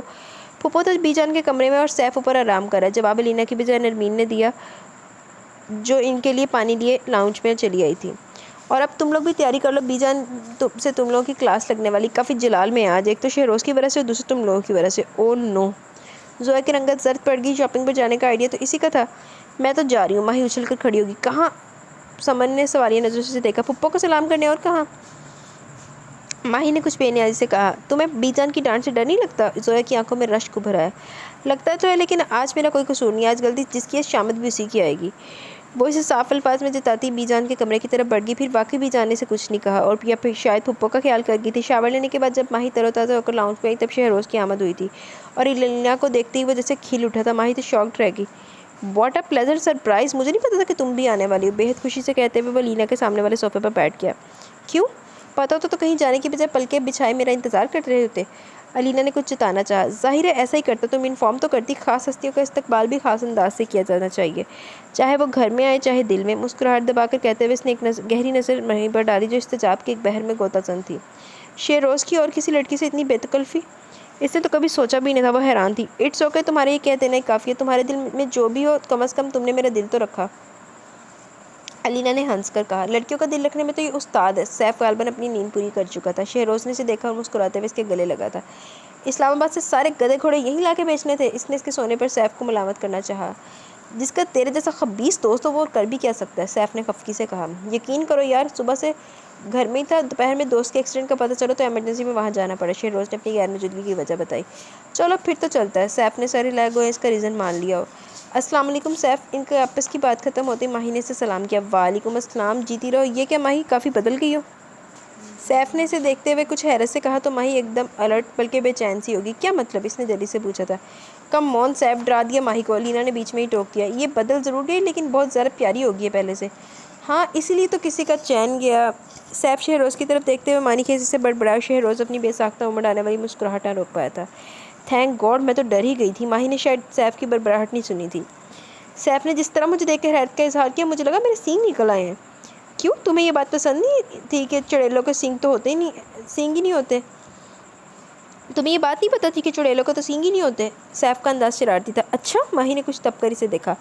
जिन्नों के तो सींग तो होते हैं ना, फिर तुम्हारे क्यों नहीं है? सैफ हंस दिया था इसकी बात पर। इससे पहले कि वो कोई जवाब देता, बीजान पुप्पो के साथ वहाँ चली गई थी और इन सबको संजीदा हो जाना पड़ा। तुम्हारी लव स्टोरी कैसी चल रही है? रात को वॉक के दौरान सैफ ने इससे पूछा तो वो चौंक कर इसे देखने लगा। कौन सी लव स्टोरी? वाह भाई शहजादे, सैफ ने कुछ हैरत मगर तंज भरे लहजे में कहा। तेरी होगी बैक वक्त कई की लड़कियों से सेटिंग। मुझे सिर्फ वो सुनना जिसके बारे में तुमने मुझे बताया था। कुछ भी बकवास किए जा रहे हो ज़लील इंसान। शहरोज़ चिढ़ गया। खुदा खुदा करके ज़िंदगी में पहली बार तो इश्क हुआ और तुम मुझे बदनाम करने पर तुले हुए हो। फिर तुमने ये क्यों कहा कौन सी वाली लव स्टोरी? मुझे तो लगा शायद तुमको मुझे सुनाने के लिए स्टोरी का इंतखाब करना मुश्किल हो रहा है। सैफ हंसते हुए बोला। खैर छोड़ो, मेन पॉइंट पर आओ। क्या कहूँ, मुझे तो लगता है मेरी ये कहानी हैप्पी एंडिंग तक पहुँचने से पहले फिनिश हो जाएगी। इसके लहजे में अफसरदगी थी। अमेजिंग यार, मुझे तुमसे ये उम्मीद नहीं थी। सैफ ने कुछ बरहमी से कहा। कोशिश करने से पहले ही हार मान ली? मुझे नहीं पता वो कौन सी कोशिश होती है जिसके करने से ज़बरदस्ती किसी के दिल में अपना प्यार डाला जाता है। मैं नहीं हूँ इन चीज़ों का कायल। वो कुछ झलाया, वो कुछ मायूस सा था। सैफ खामोश नज़रों से इसका जायज़ा लेता रहा, फिर कहने लगा, तुम कहो तो मैं इससे बात करूँ? शहरोज़ ने रुक कर इसे देखा। क्या बात करोगे तुम इससे? अगर वो मुझसे प्यार नहीं करती तो तुम्हारे या किसी और के समझाने का इस पर कोई असर नहीं होगा। वो इसने संजीदा होकर बोला। सैफ इनकी तरफ देखकर बोला, वो तुमसे प्यार नहीं करती, कम से कम तुम्हारी मोहब्बत की कदर तो कर सकती है ना? कदर? शहरोज़ जहरखंद लहजे में दोहराया। मुझे हंसी आती है इन लोगों पर जो अपनी बेपाया मोहब्बतें लुटाने के बाद भी महज किसी की कदर शनासी पर ही पूरी खुश और मुतमिन पूरी ज़िंदगी गुजार देते हैं। मैं इससे मोहब्बत करता हूँ, बदले में मुझे भी इसकी मोहब्बत ही चाहिए। ऐसी मोहब्बत जो मुझे इसके चेहरे, इसकी आंखों से साफ झलकती दिखाई दे, जिसे ढूंढने के लिए मुझे इसके दिल में भी झांकने की ज़रूरत ना पड़े। इसने दो टोक कहा। जब इतने ही क्लियर अपनी चाहत, अपने इरादों को लेकर, तो फिर ऐसी मायूसी वाली बातें क्यों? ऐसी कोई बात नहीं है। वो फीकी सी हंसी हंसा। ठीक है, तो फिर ऐसी फजूल बातें सोचने की बजाय अमली तौर पर कुछ करो। कहीं ऐसा ना हो कि वो किसी और के नाम हो जाए और तुम देखते रह जाओ। सैफ ने कुछ इस अंदाज में ये बात की कि वाकई बेचैन होकर सोचने पर मजबूर हो गया।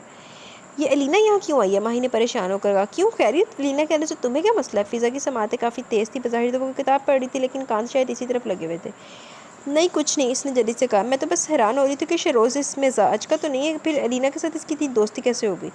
इसने धीमे लहजे में कहा। दिल में एक अनजानी सी चुभन हो रही थी जिसका सबब इसे खुद भी नहीं मालूम था, समझ नहीं आ रहा था। शहरोज़ ऑफिस के काम से अक्सर इस्लामाबाद जाता रहता और पप्पो के घर ही ठहरता। तभी हो गई होगी इनमें ये अंडरस्टैंडिंग। फ़िज़ा ने लापरवाही से जवाब दिया। फिर अचानक ही कुछ ख्याल आने पर चौंक कर इसे देखने लगी। तुम्हें जलन तो नहीं हो रही ना? क्या मतलब है फ़िज़ा, मुझे क्यों जलन होगी? वो सटपटा गई। वैसे लीना अच्छी लड़की है। शहरोज़ जैसा बंदा जो लड़कियों के जिक्र से भी दूर भागता है, अगर लीना ने इसे खुद से दोस्ती करने पर मजबूर कर दिया तो यकीनन कोई ना कोई बात ज़रूर हुआ है। फ़िज़ा अपने अंदाज़े लगाए जा रही थी जबकि माही अपनी बेचैनी पर परेशान हो रही थी।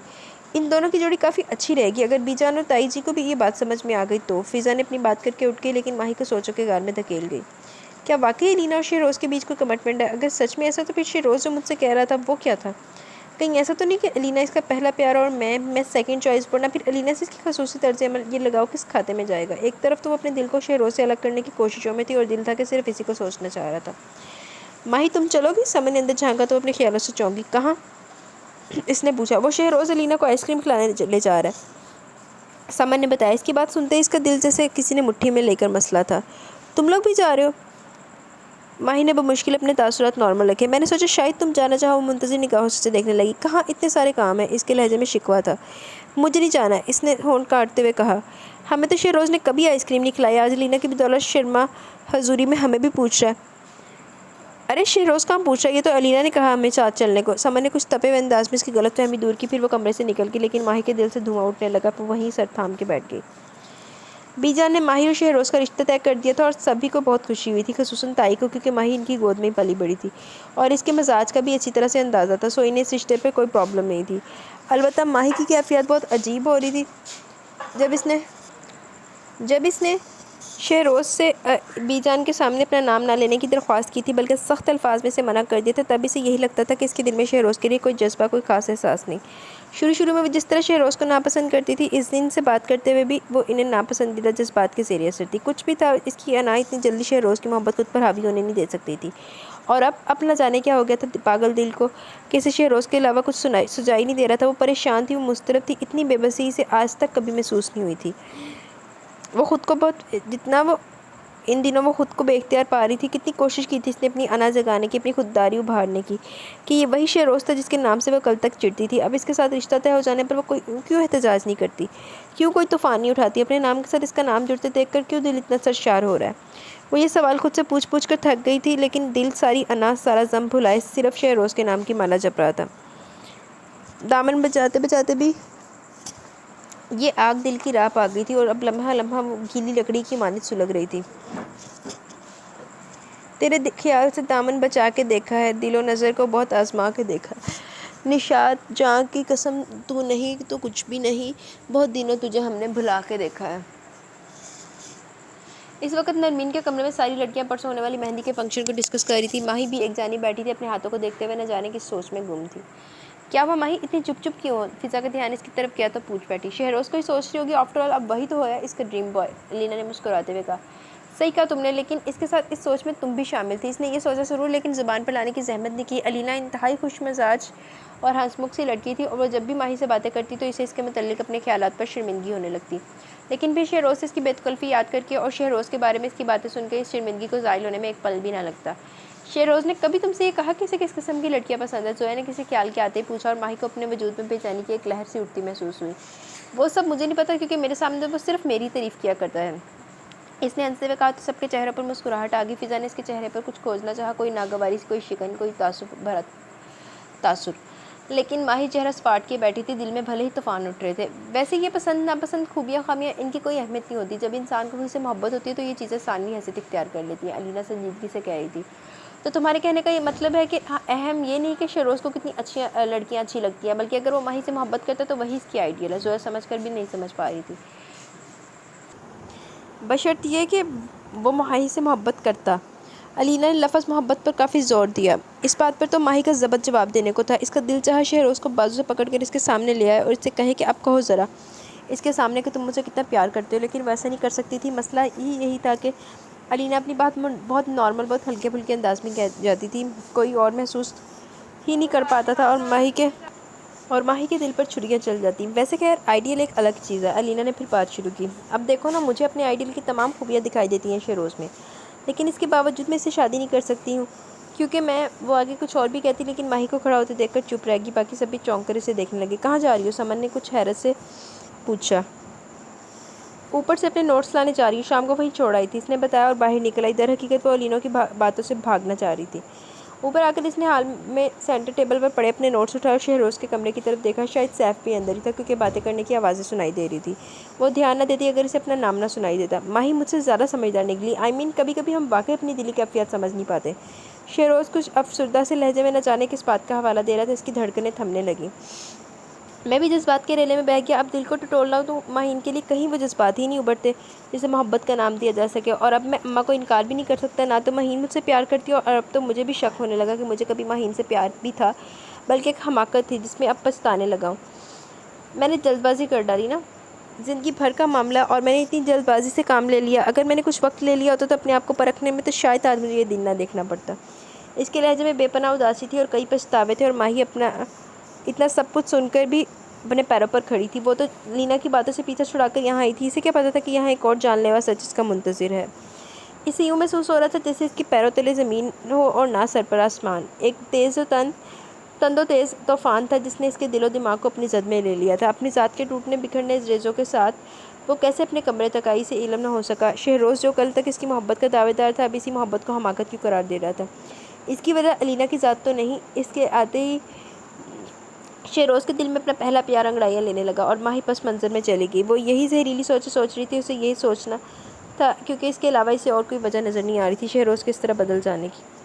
शाम को फ़ाइका अपी एक एक से शेरोज़ के बारे में पूछ रही थी। आखिर शेरोज़ कहाँ गया? कुछ देर पहले तो घर पर ही था। इन्होंने माही से तस्दीक चाहिए, वो हड़बड़ा गई। जी हाँ, नहीं, मेरा मतलब है मैंने नहीं देखा। क्या बात है फ़ाइका, शेरोज़ से क्या काम है? ताई जो कब से किसी काम से इधर आ निकली थी पूछने लगी। इसे तो मैंने अलीना के साथ भेज दिया। वो बच्ची बेचारी कब से ख़रीदारी के लिए जाना चाह रही थी, मैंने शेरोज़ के साथ भेज दिया। ओ खुदाया, माही चिंचलाई। क्या हुआ माही? फ़ाइका आपी ने घबरा कर इसे देखा। कुछ नहीं, वो बखला कर बोली। वो दोबारा तय की तैयारी में तवज्जो हुई।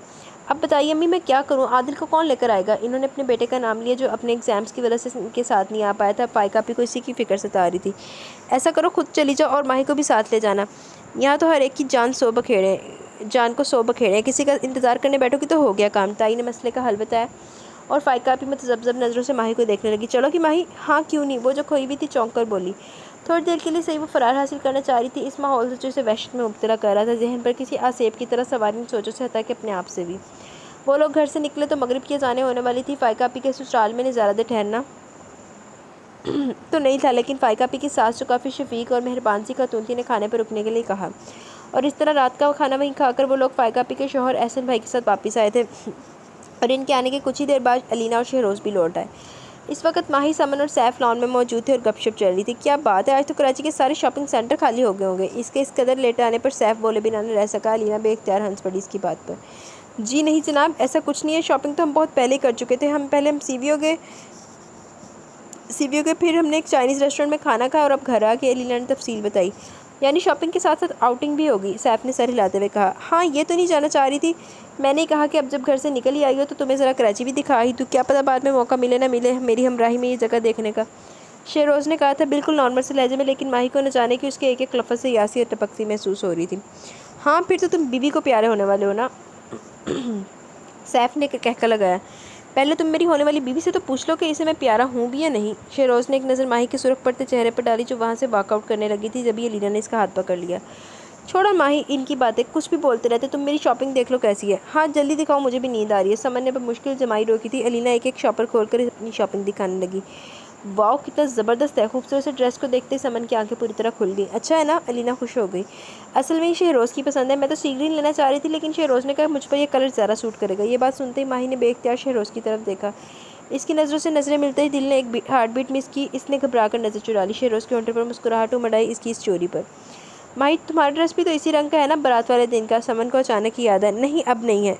क्या मतलब? तुमने तो लिया तो था। वो उलझ गई। वो इसने अपनी शादी के लिए लिया होगा, इसलिए तो अब तो ये जान ही चुकी है मुझे ये रंग कितना पसंद है। शेरोज़ की निगाहों ने माही को फोकस किया हुआ था। इसके चेहरे के आते जाते रंग देखकर शेरोज़ के दिल में कलियां चटकने लगी थी। जी नहीं, अपनी शादी में आपकी पसंद का नहीं, अपनी पसंद का ड्रेस पहनूंगी, रूखे लहजे में कहते हुए इसने शेरोज़ की तरफ देखा भी नहीं। वेरी गुड माही, ऐसा ही करना, लीना ने दाद दी। अरे तो इसमें क्या मसला है? मैं भी तुम्हारी मर्ज़ी के मुताबिक ड्रेसिंग कर लूँगा। वो शरारत से कहता हुआ इसके करीब आया। ज़रा मुझे बताना तुम्हारा फेवरेट कलर कौन सा है, और ये भी बता दो कि क्या पहनूँ, शेरवानी, कमीज़, शलवार, टू पीस या फिर जो अभी पहने हुए हैं। वो अपनी आंखों में खुशी का जहां समेटे माही के चेहरे का एक एक नक्श दिल में उतारे जा रहा था। ये सब आप इससे पूछिएगा जिससे आपकी शादी होगी या फिर जो आपसे शादी करने में इंटरेस्टेड होगी। मुझे इन बातों से कोई लेना देना नहीं है। नहायत कटीले लहजे में कहते हुए वो काफ़ी गुस्से में वहाँ से चलेगी। लो भाई, तुम्हारे तो सारे अरमान गए पानी में। सैफ ने हाथ झाड़े। अब तो कोई दूसरी मिलेगी भी नहीं। 1 महीने के शॉर्ट नोटिस पर। शहरोज़ जीन्स की जेबों में हाथ फंसाए अभी तक माही के जुमलों की गूंज में था। सब कुछ समझते हुए भी इसे बहुत बुरा लगा माही की बातों का।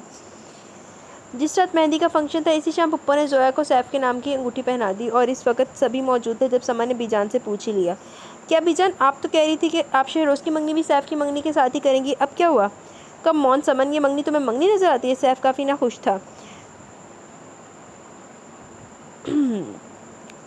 कभी भी हो, नेम प्लेट तो लगाई ना अपनी।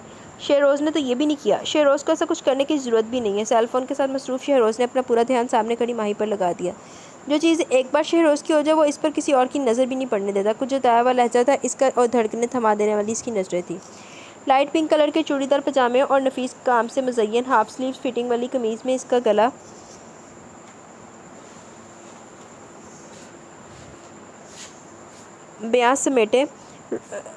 गुलाबियाँ समेटे रूप शहरोज़ की हवास सीने जा रहा था। मंगनी सिर्फ एक रस्म होती है, चूँकि यहाँ शादी का कोई इम्कान नहीं, कम से कम इस वक्त तक जब तक ज़ोया की पढ़ाई पूरी नहीं हो जाती, इसलिए हमने ये रस्म अदा की, वरना एक ही घर में मंगनी ऐसी झंझट की ज़रूरत क्या है। फूफो ने कहा, क्या मतलब? सभी हैरान हो गए। तुम तो सबके सब अकल से कोरे हो, बीजान गुस्से से बोल पड़ी। इतनी सी बात समझ में नहीं आई कि हमने मंगनी वगैरह के चक्कर में पड़ने के बजाय सीधे सीधे शादी की तारीख ही तय कर दी 1 महीने बाद की। चाची, अम्मी और ताई जी तो इस बात से पहले ही बाखबर थी, जब भी तो इस वक्त इनके होठों पर इत्मीनान भरी मुस्कुराहट थी, लेकिन लड़कियों को तो जैसे सांप ही सूंघ गया। ये कैसे हो सकता है? फिज़ा के मुंह से बेतरतीब से जुमले निकलने लगे। आप लोग कैसे कर सकते हैं इतनी जल्दी? तब तक तो शादी की थकन भी नहीं उतरी होगी, और फिर एक और शादी, वो भी इस घर के इकलौते बेटे की। ज़रा गौर तो कीजिए। इसलिए सैफ रात को 1 महीना कहे जा रहा था। समन को भी याद आ गया। प्लीज़ बीजान, ज़रा रहम कीजिए, कितनी मुश्किल हो जाएगी ये तो। मुझे तो तुम लोगों की प्रॉब्लम समझ में नहीं आती। सैफ बीच में कूद पड़ा। जब दूल्हा दुल्हन राजी है तो तुम क्यों रोला डाल रही हो बीच में? हम कोई रोड़े नहीं अटका रहे, हम तो बस ये चाहते हैं कि शादी की डेट थोड़ी आगे बढ़ा दी जाए, ताकि हम अपनी तैयारी ज़रा ढंग से कर सकें। कोई नहीं, जैसा तय हो चुका है सब वैसा ही होगा, बीजान हतमी लहजे में बोली थी। ज़िंदगी को क्या भरोसा, उम्र तो सारी गुजर ही गई है। अब मैं अपने पोते की शादी अपनी आंखों से देखना चाहती हूँ। मैं आपसे एग्री हूँ अम्मा, शहरोज़ संजीदा लहजे में बोला। मुझे भी अपनी शादी इसी ज़िंदगी में करनी है, और बुढ़ापे से पहले करनी है। इनकी तैयारियों के लिए तारीख आगे बढ़ाते रहे तो हो चुकी मेरी शादी। लगता है शहरोज़ को अपनी शादी की बहुत जल्दी है। फूफो हंसते हुए बोली, जल्दी? इसका बस चले तो आज ही निकाह पढ़वा ले। सैफ ने इस पर चोट की। वो हंस पड़ा। माही के पास से गुजरते हुए इसने एक भरपूर नज़र इस पर डाली। माही अपने आप में सिमट कर रह कि इसके इस दिखावे का मकसद क्या है आखिर। शायद ये नहीं जानता कि मैं इसके दिल की बात जान चुकी हूँ। वो उलझ कर यही सोचे जा रही थी। थोड़ी देर बाद नरमीन की मेहंदी आनी थी। एक अफरा तफरी का सा समा था। सभी अपनी अपनी तैयारियों में लगे हुए थे, लेकिन माही बेतरतीब से हुलिये में कब से इधर उधर फिर रही थी। माही, क्या कर रही हो तुम? अभी तक तैयार नहीं हुई? वो लोग बस निकलने ही वाले हैं। समन ने जो इसे यूँ टहलते देखा तो डांट पिलाई। तो क्या करूँ मैं? पहले मेरे कपड़े नहीं मिल रहे थे, अब इस्त्री नहीं मिल रही इन्हें प्रेस करने के लिए। वो रोहानसी होगी, सब तैयार भी हो गए थे और अभी तक चेंज भी नहीं कर पाई थी वो। ठहरो, मैं लाकर देती हूँ तुम्हें। समन ड्रेसिंग टेबल से अपने बूंदे लेते हुए बाहर निकल गई। इसका मूड सख्त ऑफ हो रहा था। वो पुरसुकून होने की घर से पास ही रखी कुर्सी पर बैठी, लेकिन फिजा की तेज़ चीखने से उछलने पर मजबूर कर दिया। माही की बच्ची, मेरे दुपट्टे की इस्त्री ख़राब कर रही हो। दुपट्टा? इसने हैरान होकर कुर्सी की तरफ देखा, जिसकी पुष्ट पर पर्पल रंग का दुपट्टा पड़ा था। भाड़ में जाओ तुम। दुपट्टा इसकी तरफ फेंकते वो फिर से इस कुर्सी पर बैठ गई, मगर फिर भी इसे ज़्यादा देर बैठना नसीब नहीं हुआ, क्योंकि समन इस्त्री लेकर आ गई थी। ये लो पकड़ो, प्लीज़ अब तैयार होने में घंटे मत लगा देना। Thank you. वो बेतहाशा ममनून हुई। कपड़ों पर उल्टी सीधी इस्त्री फेर कर वो जल्दी से बाथरूम में घुस गई, और फिर जिस लम्हे वो बाहर निकली, इसी वक्त लड़के वालों के आने का शोर मच उठा था। शहरोज़ घर देर से आया था और इसे तैयार होते तो मज़ीद देर लग गई। इसका सेल मुसलसल बज रहा था। कॉल डिस्कनेक्ट करते हुए वो नीचे उतरा, लेकिन मेन डोर की तरफ बढ़ने से पहले इसकी नज़र लाउंज में खड़ी माही पर पड़ी। इसके कदम थम गए, और एक लम्हे के लिए दिल की धड़कन भी। ग्रीन कलर के चूड़ीदार पजामे और खूबसूरत रेड कलर के कुर्ते में मलबूस वो अपनी चोटी आगे किए इस पर गजरे लपेट रही थी। इसकी हर हरकत पर इसकी चूड़ियाँ खनकने लगती, कानों में पहने भारी से झुमके रुखसार चूमने लगते। ये सच था जिसका ये बना सबरा रूप किसी के भी होश उड़ाने के लिए काफ़ी था, और शहरोज़ जो पहले इसके आगे दिल हार चुका था, कैसे इसके हसीन वजूद से नजर चुरा लेता। वो धीरे से इसके करीब आया, तभी माही को इसकी मौजूदगी का एहसास हुआ। इसने टेबल से कंगन उठाकर इसके हाथों में सजाए थे, और फिर इसके हाथ अपने हाथों में लेकर इसके लम्स इसकी कुर्बत को महसूस करने लगा पूरी शिद्दत के साथ। माही सहरज़दा खड़ी थी। शहरोज़ की आंखों से बरसती जज्बों की रिमझिम फुहार में इसका पोर पोर भीगने लगा था। न जाने कितनी देर गुजर गए, सांस वक़्त और दिल जैसे थम से गए। शहरोज़, तुम यहाँ? अचानक ही रीना की आवाज़ ने वो सहर एक छनाके से तोड़ दिया। माही ने अपने हाथ इसके हाथों से छुड़ाकर रीना की तरफ देखा। वो गजरे लिए इस तरफ आ रही थी। अच्छा हुआ तुम यहीं मिल गए। देखो, मैं अभी तक बाहर नहीं गई। तुम मुझे गजरे पहना दोगे प्लीज़? और कंगन भी। वो गजरे शहरोज़ को थमाते हुए कह रही थी। हालांकि माही पास ही खड़ी थी और ये काम माही से भी कह सकती थी, लेकिन अलीना तो इसकी तरफ देख ही नहीं रही थी, जैसे वो वहाँ मौजूद ही ना हो। क्यों नहीं? शहरोज़ ने खुशदिली से कहते हुए इसके हाथ थाम कर वो कंगन पहनाए थे। माही के इर्द गिर्द आग का अलाव सा भड़क उठा। दिल में भर जाने वाले धुएं से सांस लेना मुश्किल होने लगा, तो वो बाहर निकल आई। ताज़ा हवा में आने के बाद वो चंद लम्हे इस कोने में खड़ी अपनी हालत नॉर्मल करती थी। थोड़ी देर पहले शहरोज़ की मौजूदगी में वो हर बात भूल गई थी। वो भूल गई थी कि अब शहरोज़ की ज़िंदगी में कोई अहमियत बाकी नहीं रही। इस ख्वाब के से आलम में सारी तलख सच्चाइयाँ से कोसों दूर चली गई थी। इससे ये भी याद नहीं रहा कि शहरोज़ के नज़दीक इसकी मोहब्बत एक जज्बाती हमाकत से ज़्यादा कुछ नहीं। लेकिन अलीना ने आते से आसमान की वस्तुओं से हकीकत की पथरीली ज़मीन पर लापटका था। इसने एक नज़र अपनी कलाइयों पर डाली। इन कलियों को खुशबू माही की सांसों में उतरकर मन में बसे इस शख्स की मौजूदगी का एहसास दिला रही थी। बेबसी इस पर हावी होने लगी। इसने सुलगते हुए वो दोनों कंगन उतार कर एक तरफ फेंक दिए। ये क्या किया तुमने? वो कब इसके पीछे आकर खड़ा हुआ, इसे पता ही नहीं चला। ये कंगन तुमने फेंक क्यों दिए? वो कुछ बरहम सा नज़र आ रहा था। मेरी मर्ज़ी, वो धीरे मगर काटदार लहजे में बोली। मैं कुछ फेंकूँ या रखूँ, आपको इससे क्या? तुम्हारी मर्ज़ी तुम्हारे मामलों में चलती होगी। मेरी पहनाए गए कंगन तुम्हें इस तरह उतार कर फेंकने का कोई हक़ नहीं। बहुत दिनों बाद शहरोज़ के लहजे में खुद सरी ओत कर आई थी। हक, इसने तंज़िया लहजे में कहा। किस हक की बात करें आप? मैं खुद पर आपका कोई हक नहीं मानती, इसलिए अपने घिसे पिटे डायलॉग्स किसी और के लिए संभाल कर रखिएगा। तुम्हारे मानने या ना मानने से क्या होता है? आज नहीं तो कल तुम खुद अपने सारे हकूक मुझे सौंप दोगी। शहरोज़ की भरपूर तासुर देती आंखों में इस वक्त नाकाबिले बयान सी कैफियत थी। बहुत बड़ी भूल का शिकार हैं आप। आपको क्या लगता है पीजा ने फैसला कर लिया तो मैं सर झुका लूँगी, मान लूँगी इनके फैसले को? आपसे शादी करने से बेहतर मैं अपनी जान दे दूँ, और ऐसा ही करूँगी अगर किसी ने मुझे मजबूर किया तो। वो इस वक्त अंगारा बनी खड़ी थी। कजले से सजी इसकी खूबसूरत आंखों में उतरती सुर्खी ने इन्हें और भी कातिल बना दिया। आप जैसे करप्ट इंसान से शादी तो बड़ी बात, मुझे तो आपकी सूरत देखना भी गवारा नहीं है। शहरोज़ लब भेजे अपने असाबी तनाव पर काबू पाने की कोशिश कर रहा था। इसके सब्र का पैमाना बस लबरेज होने को ही था। बात इस हद तक भी आगे न बढ़ती अगर मुझे आपके सभी चेहरे के पीछे छुपी मकरूह सूरत पहले नजर आ जाती। दुनिया में दोगले तो कई लोग होंगे, लेकिन आप जैसा मुनाफिक शायद ही कोई पैदा हो। माही के मुंह से बिना सोचे समझे निकलने वाला ये जुमला शहरोज़ की इज़्ज़त नफ्स पर एक कारी ज़रब लगा गया। आपसे शादी मैं कभी नहीं करूँगी, मरकर भी नहीं, और ना ही इसके लिए मुझे कोई मजबूर कर सकता है, ना बीजान और ना ही मेरे माँ बाप। याद रखिएगा ये बात। उंगली उठाकर कहते हुए इसका लहजा चैलेंज लिए हुए था। ज़रूर याद रखूँगा। अपनी बात कहकर वो जाने के लिए मुड़ी ही थी कि शहरोज़ ने इसका बाजू पकड़कर इसका रुख अपनी जानिब मोड़ा। लेकिन तुम भी मेरी बात एक कान खोल कर सुन लो। इसकी आंखों से शोले से लपक रहे थे शहरोज़ का ये रूप इसने पहली बार देखा था, और एक लम्हे के लिए वो अंदर ही अंदर खाइफ सी हो गई। आज या कल शादी तो तुम्हारी मुझसे ही होनी थी, लेकिन मेरी अना को निशाना बनाते हुए तुमने ये जो चैलेंज मुझे दिया ना, मैं इसे पीछे नहीं हटूंगा। 1 महीना तो भी बहुत दूर है। 3 दिन के अंदर अंदर अगर मैंने तुम्हें माहीन इफ्तिखार से माहीन शहरोज़ ना बना दी तो मैं भी अब एक खान की औलाद नहीं। एक झटके से इसका बाजू छोड़ते हुए इसके पास से गुजरता चला गया, और माही ने इसके दिए गए झटके के बायस लड़खड़ा कर रह गई। आज बारात का दिन था और माही की ज़हनी हालत बेहद दगरगूं थी हो रही थी। एक अजीब सा डर था जो दिल में बैठ गया था। कल रात इसने जोश में आकर शहरोज़ को बुरा भला कह तो दिया था, लेकिन शहरोज़ ने इसकी बातों पर जिस तरह का रिएक्ट किया था, माही ने सोचा तो दिल कनपटियों में धड़कने लगा। वो शहरोज़ को अच्छी तरह जानती थी। इसकी ज़िद और इसकी हठधर्मी को भी यही वजह थी कि वो अब अपने किए पर पछताने लगी थी, क्योंकि शहरोज़ ने जो कुछ भी कहा था वो इस पर अमल भी करने वाला था। सिल्वर कलर की पशवाश में नाजुक सी ज्वेलरी और हल्के फुल्के मेकअप ने इसकी खूबसूरती को दो अच्छा कर दिया था। माना कि आज तुम बहुत हसीन लग रही हो, लेकिन इसका मतलब ये नहीं कि खुद पर ही आशिक हो जाओ। अब हटो यहाँ से, मुझे भी तैयार होना है। फिज़ा ने से झंझोड़ा था वो जैसे किसी ख्वाब से जागी। माही, मैं तुम्हें बताना भूल गई, नरमीना भी बुला रही थी तुम्हें कुछ देर पहले, समन ने बताया। हाँ आप ही कही, क्या बात थी? वो इसके पास आकर बैठ गई। तुम कैसी हो माही? कल रात मुझे तुम्हारी तबीयत कुछ ठीक नहीं लग रही थी। नरमीन ने इसका हाथ थामकर नरम लहजे में पूछा तो वह हैरान सी नज़रों से उसे देखने लगी। मैं ठीक हूँ, लेकिन इसने कुछ कहते कहते होंठ भेज लिए। तुम परेशान हो, यही ना? नरमीन ने इसकी अधूरी बात मुकम्मल की। तुम्हारी परेशानी की वजह कहीं तुम्हारी शादी तो नहीं? इसने ख्याल जाहिर किया। वो क्या जवाब देती? आंखों में आई बेतहाशा नमी के सबब वो नरमीन को देखने से भी गुरेज कर रही थी। बता दो माही, क्या परेशानी है? नरमीन इसकी कैफियत महसूस कर गई। वो चंद लम्हे कुछ सोचती रही, फिर दिल में बढ़ते हुए बोझ से थक कर इसने नरमीन से सारी बातें कह डाली, जिसको सुनकर नरमीन को गालबन यकीन नहीं आया था। तुम्हें कोई गलतफहमी हुई होगी माही। अगर शहरोज़ तुमसे प्यार न करता तो शादी के लिए हामी क्यों भरता? बल्कि मुझे तो बीजान के इस फैसले के बाद ही ये मालूम हुआ कि शहरोज़ तुमसे मोहब्बत करता है। वो मुझसे प्यार नहीं करता, अभी आपको नहीं पता। वो सिर्फ अलीना से प्यार करता है। गले में अटकते हुए आंसुओं के सबब इससे बात भी नहीं हो पा रही थी। खुदा के लिए माही, ये तुम क्या कह रही हो? इन सब के बीच में अलीना कहाँ से आ गई? तुम क्यों ख्वामखा इस तरह अलीना को? इसने गुस्से से बातें दूरी छोड़ दी। मैं ख्वामखा किसी पर इल्ज़ाम नहीं लगा रही। मैं पागल नहीं हूँ कैसे खुद साख्ता बकवास करूँ। अपनी आंखों से देखा मैंने, और शहरोज़ का वो एतराफ़। लेकिन आपको क्या, ज़िंदगी तो मेरी बर्बाद हो रही है ना। वो सर पकड़ कर रोने लगी। नरमीन का दिल दुखने लगा। प्लीज़ माही चुप हो जाओ, इस तरह रोने से क्या होगा? अच्छा सुनो, इसने माही का चेहरा अपने हाथों में ले लिया। जब तुम्हें इतने शकूक व शुबहात थे तो तुम शहरोज़ से सारी बात साफ़ क्यों नहीं कर लेती? की थी मैंने कल रात बात, नतीजा क्या निकला? वो सब याद करके इसके रोने में शिद्दत आ गई। वो तुमने इससे बात नहीं की थी, तुमने इसे झगड़ा किया था। नरमीन ने इसे जताया। कुछ भी हो, अब मैं इससे कोई बात नहीं करूँगी। अब मैं इसकी सूरत भी नहीं देखूँगी। मुझे नफरत है इस शख्स से। इसने नफरत का इज़हार करते हुए इसने दर हकीकत इस चाहत की नफ़ी करनी चाहिए जो अब इसकी धड़कनों में समा चुकी थी। बारात के आने तक वो अपने कमरे में बैठी रही और बाद में भी जोया इसे ज़बरदस्ती बाहर लाई थी। कम मौन यार, दुल्हन की बहन हो तुम, और इस तरह छुप कर बैठी हो कि जैसे तुम्हारी शादी हो रही है। प्रैक्टिस करना अच्छी बात है, मगर अभी तो पूरा महीना पड़ा है। बरकी कमकों से सजा लॉन बका नूर बना हुआ था। सामने खूबसूरती से बने स्टेज पर अंस भाई और इनके कज़न्स वगैरह विराजमान थे। राफे ने दूर से इसे देखकर हाथ हिलाया तो वो मुस्कुरा दी। कहाँ थी तुम? ना कल रात नजर आई और अब भी इतनी देर बाद दिखाई दे रही हो। वो इसके पास चला है। मैं तो यही थी, लेकिन तुम्हें दूसरी लड़की से फुर्सत मिले तो मैं नजर आऊँ ना। वो इसने खफकी से कहा। क्या करूँ, लड़कियाँ खुद ही खींची चली आती हैं। अब मैं इनका दिल तो नहीं तोड़ सकता ना।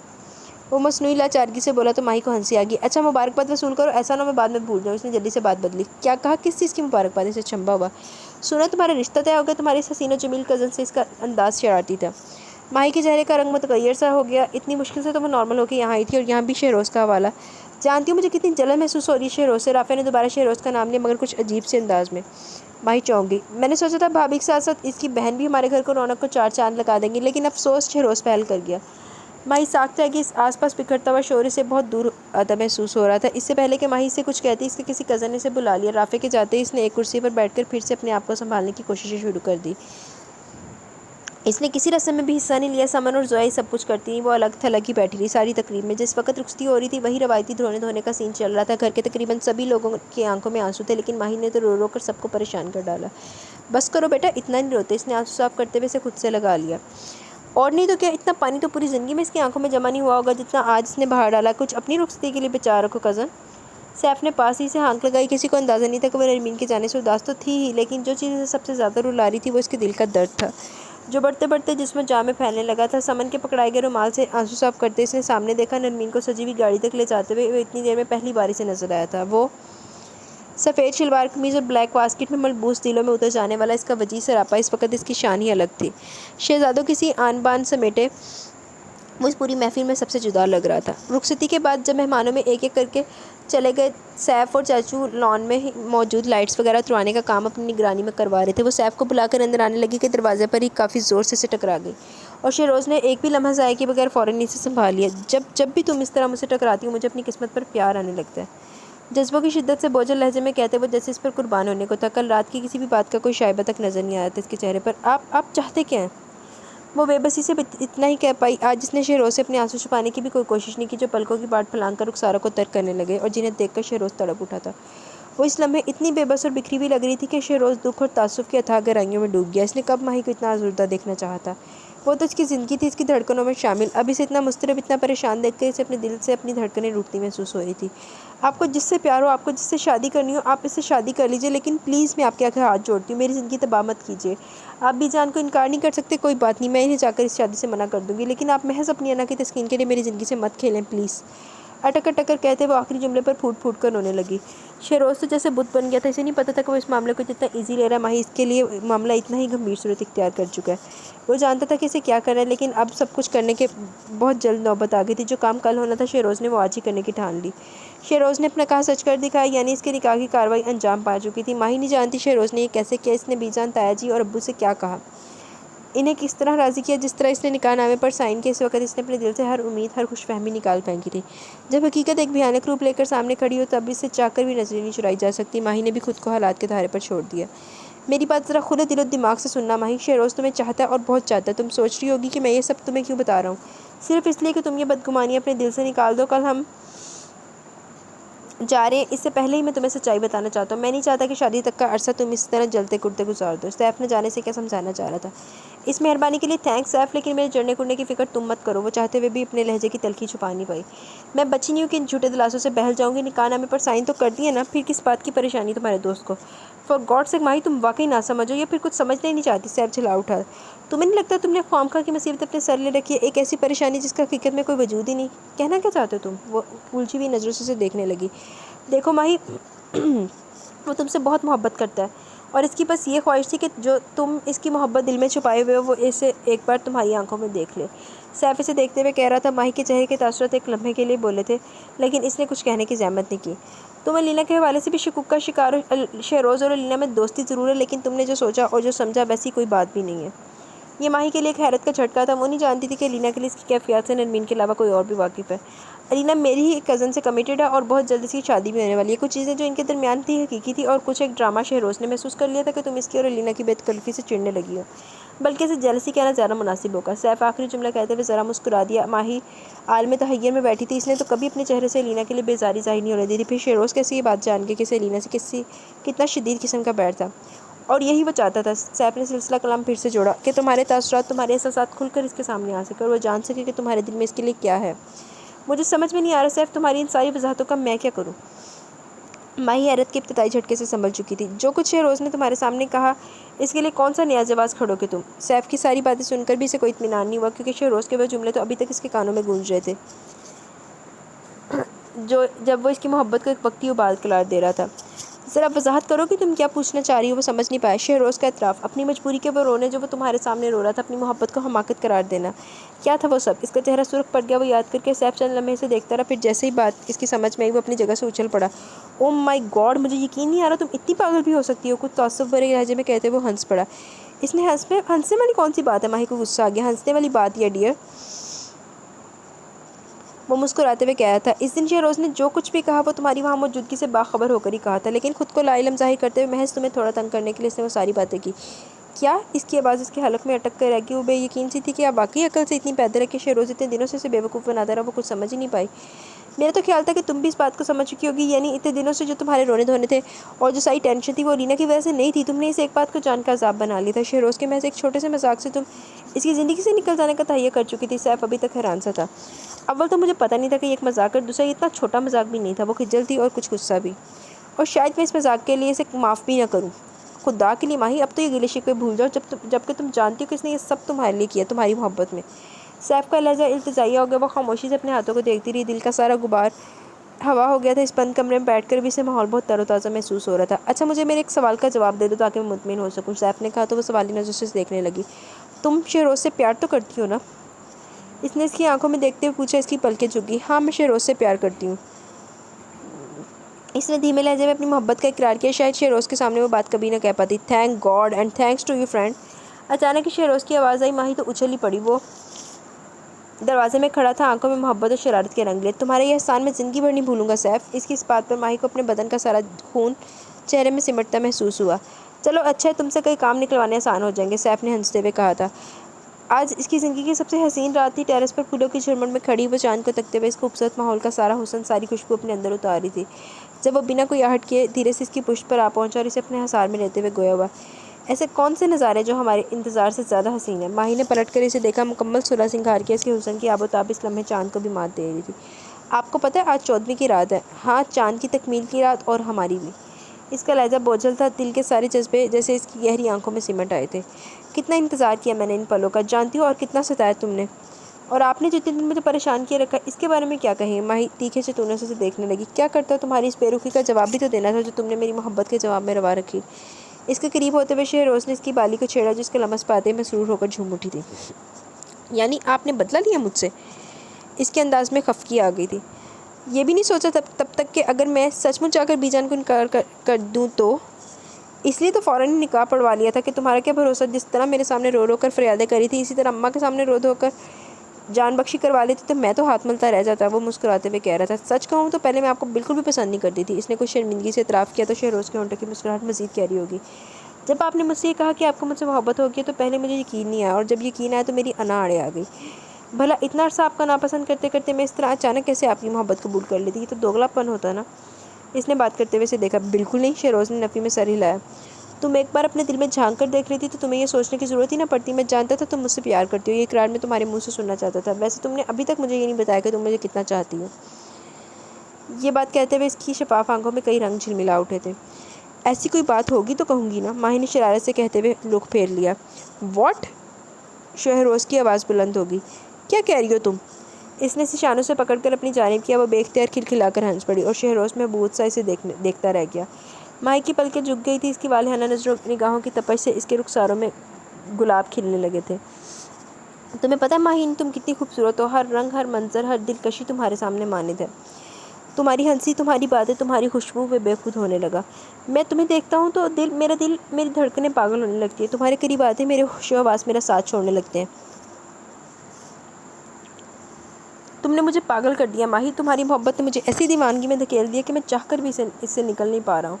बताओ माही, क्यों किया मेरे साथ ऐसा? वो दोनों हाथों में इसका चेहरा था। मैं इसकी आंखों में झांकते हुए भारी लहजे में पूछ रहा था, और माही जो इसकी बोलती हुई निगाहों का सामना नहीं कर सकती थी, अब इसकी कुर्बत में शहरोज़ के मुँह से इकरार मोहब्बत सुनते हुए इसके दिल की जो हालत थी, रोम रोम लरसता व हर सांस ठहरती हुई, वो हैरान थी, वो बेयकीन थी। एक अजीब सी खुशी थी, एक बेपाया मुसर्रत। कुदरत इस तरह भी नवाजती है, किस्मत इस तरह से भी बदलती है। वो बेहद शानदार, बेपनाह खूबरू शख्स झुका है तो सिर्फ मेरी मोहब्बत में। क्या मैं वाकई इतनी खुशकिस्मत हूँ? ये सोचती और दिल में उमड़ते तशक्कुर से मगलूब एहसासात। मैं नहीं जानता कि मैं तुम्हारे लिए क्या हूँ, लेकिन मेरा दिल, मेरी दुनिया सिर्फ तुम्हारे नाम से आबाद है। मेरी धड़कनें, मेरी सांसें सिर्फ तुम्हारे नाम से चलती हैं माही। तुम मेरे वजूद का हिस्सा हो, मेरी ज़ात के निहा खानों में उतरी मेरी पहली और आखिरी मोहब्बत। वो अपनी मोहब्बत का इजहार कर रहा था और कुछ ऐसे अंदाज में कि माही की रूह तक सरशार हो गई थी। वो नाज़ा थी और मगरूर भी, इतनी चाहते इतनी शिद्दतें पाने के बाद। जो मान और फ़ख्र इसे शहरोज़ की मोहब्बत ने बख्शा था, बदले में अगर वो अपना तन मन भी निछावर कर देती तो कम होता। इसलिए जब शहरोज़ ने इसका हाथ थामा तो इसने दिल और रूह की तमाम तरह आमादगी के साथ अपना प्यार, अपना आप इसे सौंप दिया। पूरे चाँद की चमक बढ़ गई थी मोहब्बत की इस कहानी की तकमील पर, और चाँद भी फराखी से धरती पर अपना पुरनूर किरणें बरसाने लगा था। जी तो गाइस, यहाँ पे ये छोटा सा नावल अपने इख्तिताम को पहुँचा। वैसे इतना भी छोटा नहीं सी, लेकिन छोटा था। बस आज मुझे थोड़ी सी रिकॉर्डिंग करते वक्त मौत पड़ रही थी तो मुझे कुछ ज़्यादा ही लंबा लगा। तो आप बताइएगा आपको कैसा लगा ये नावल, अपनी राय का ज़रूर इज़हार कीजिएगा। मुझे तो पसंद आया, छोटा सा था और स्वीट स्टोरी थी इसकी। तो बाकी इंशाल्लाह कल मिलेंगे विद न्यू नावल के साथ। तो आप तब तक के लिए अपना बहुत सारा ख्याल रखें, दुआ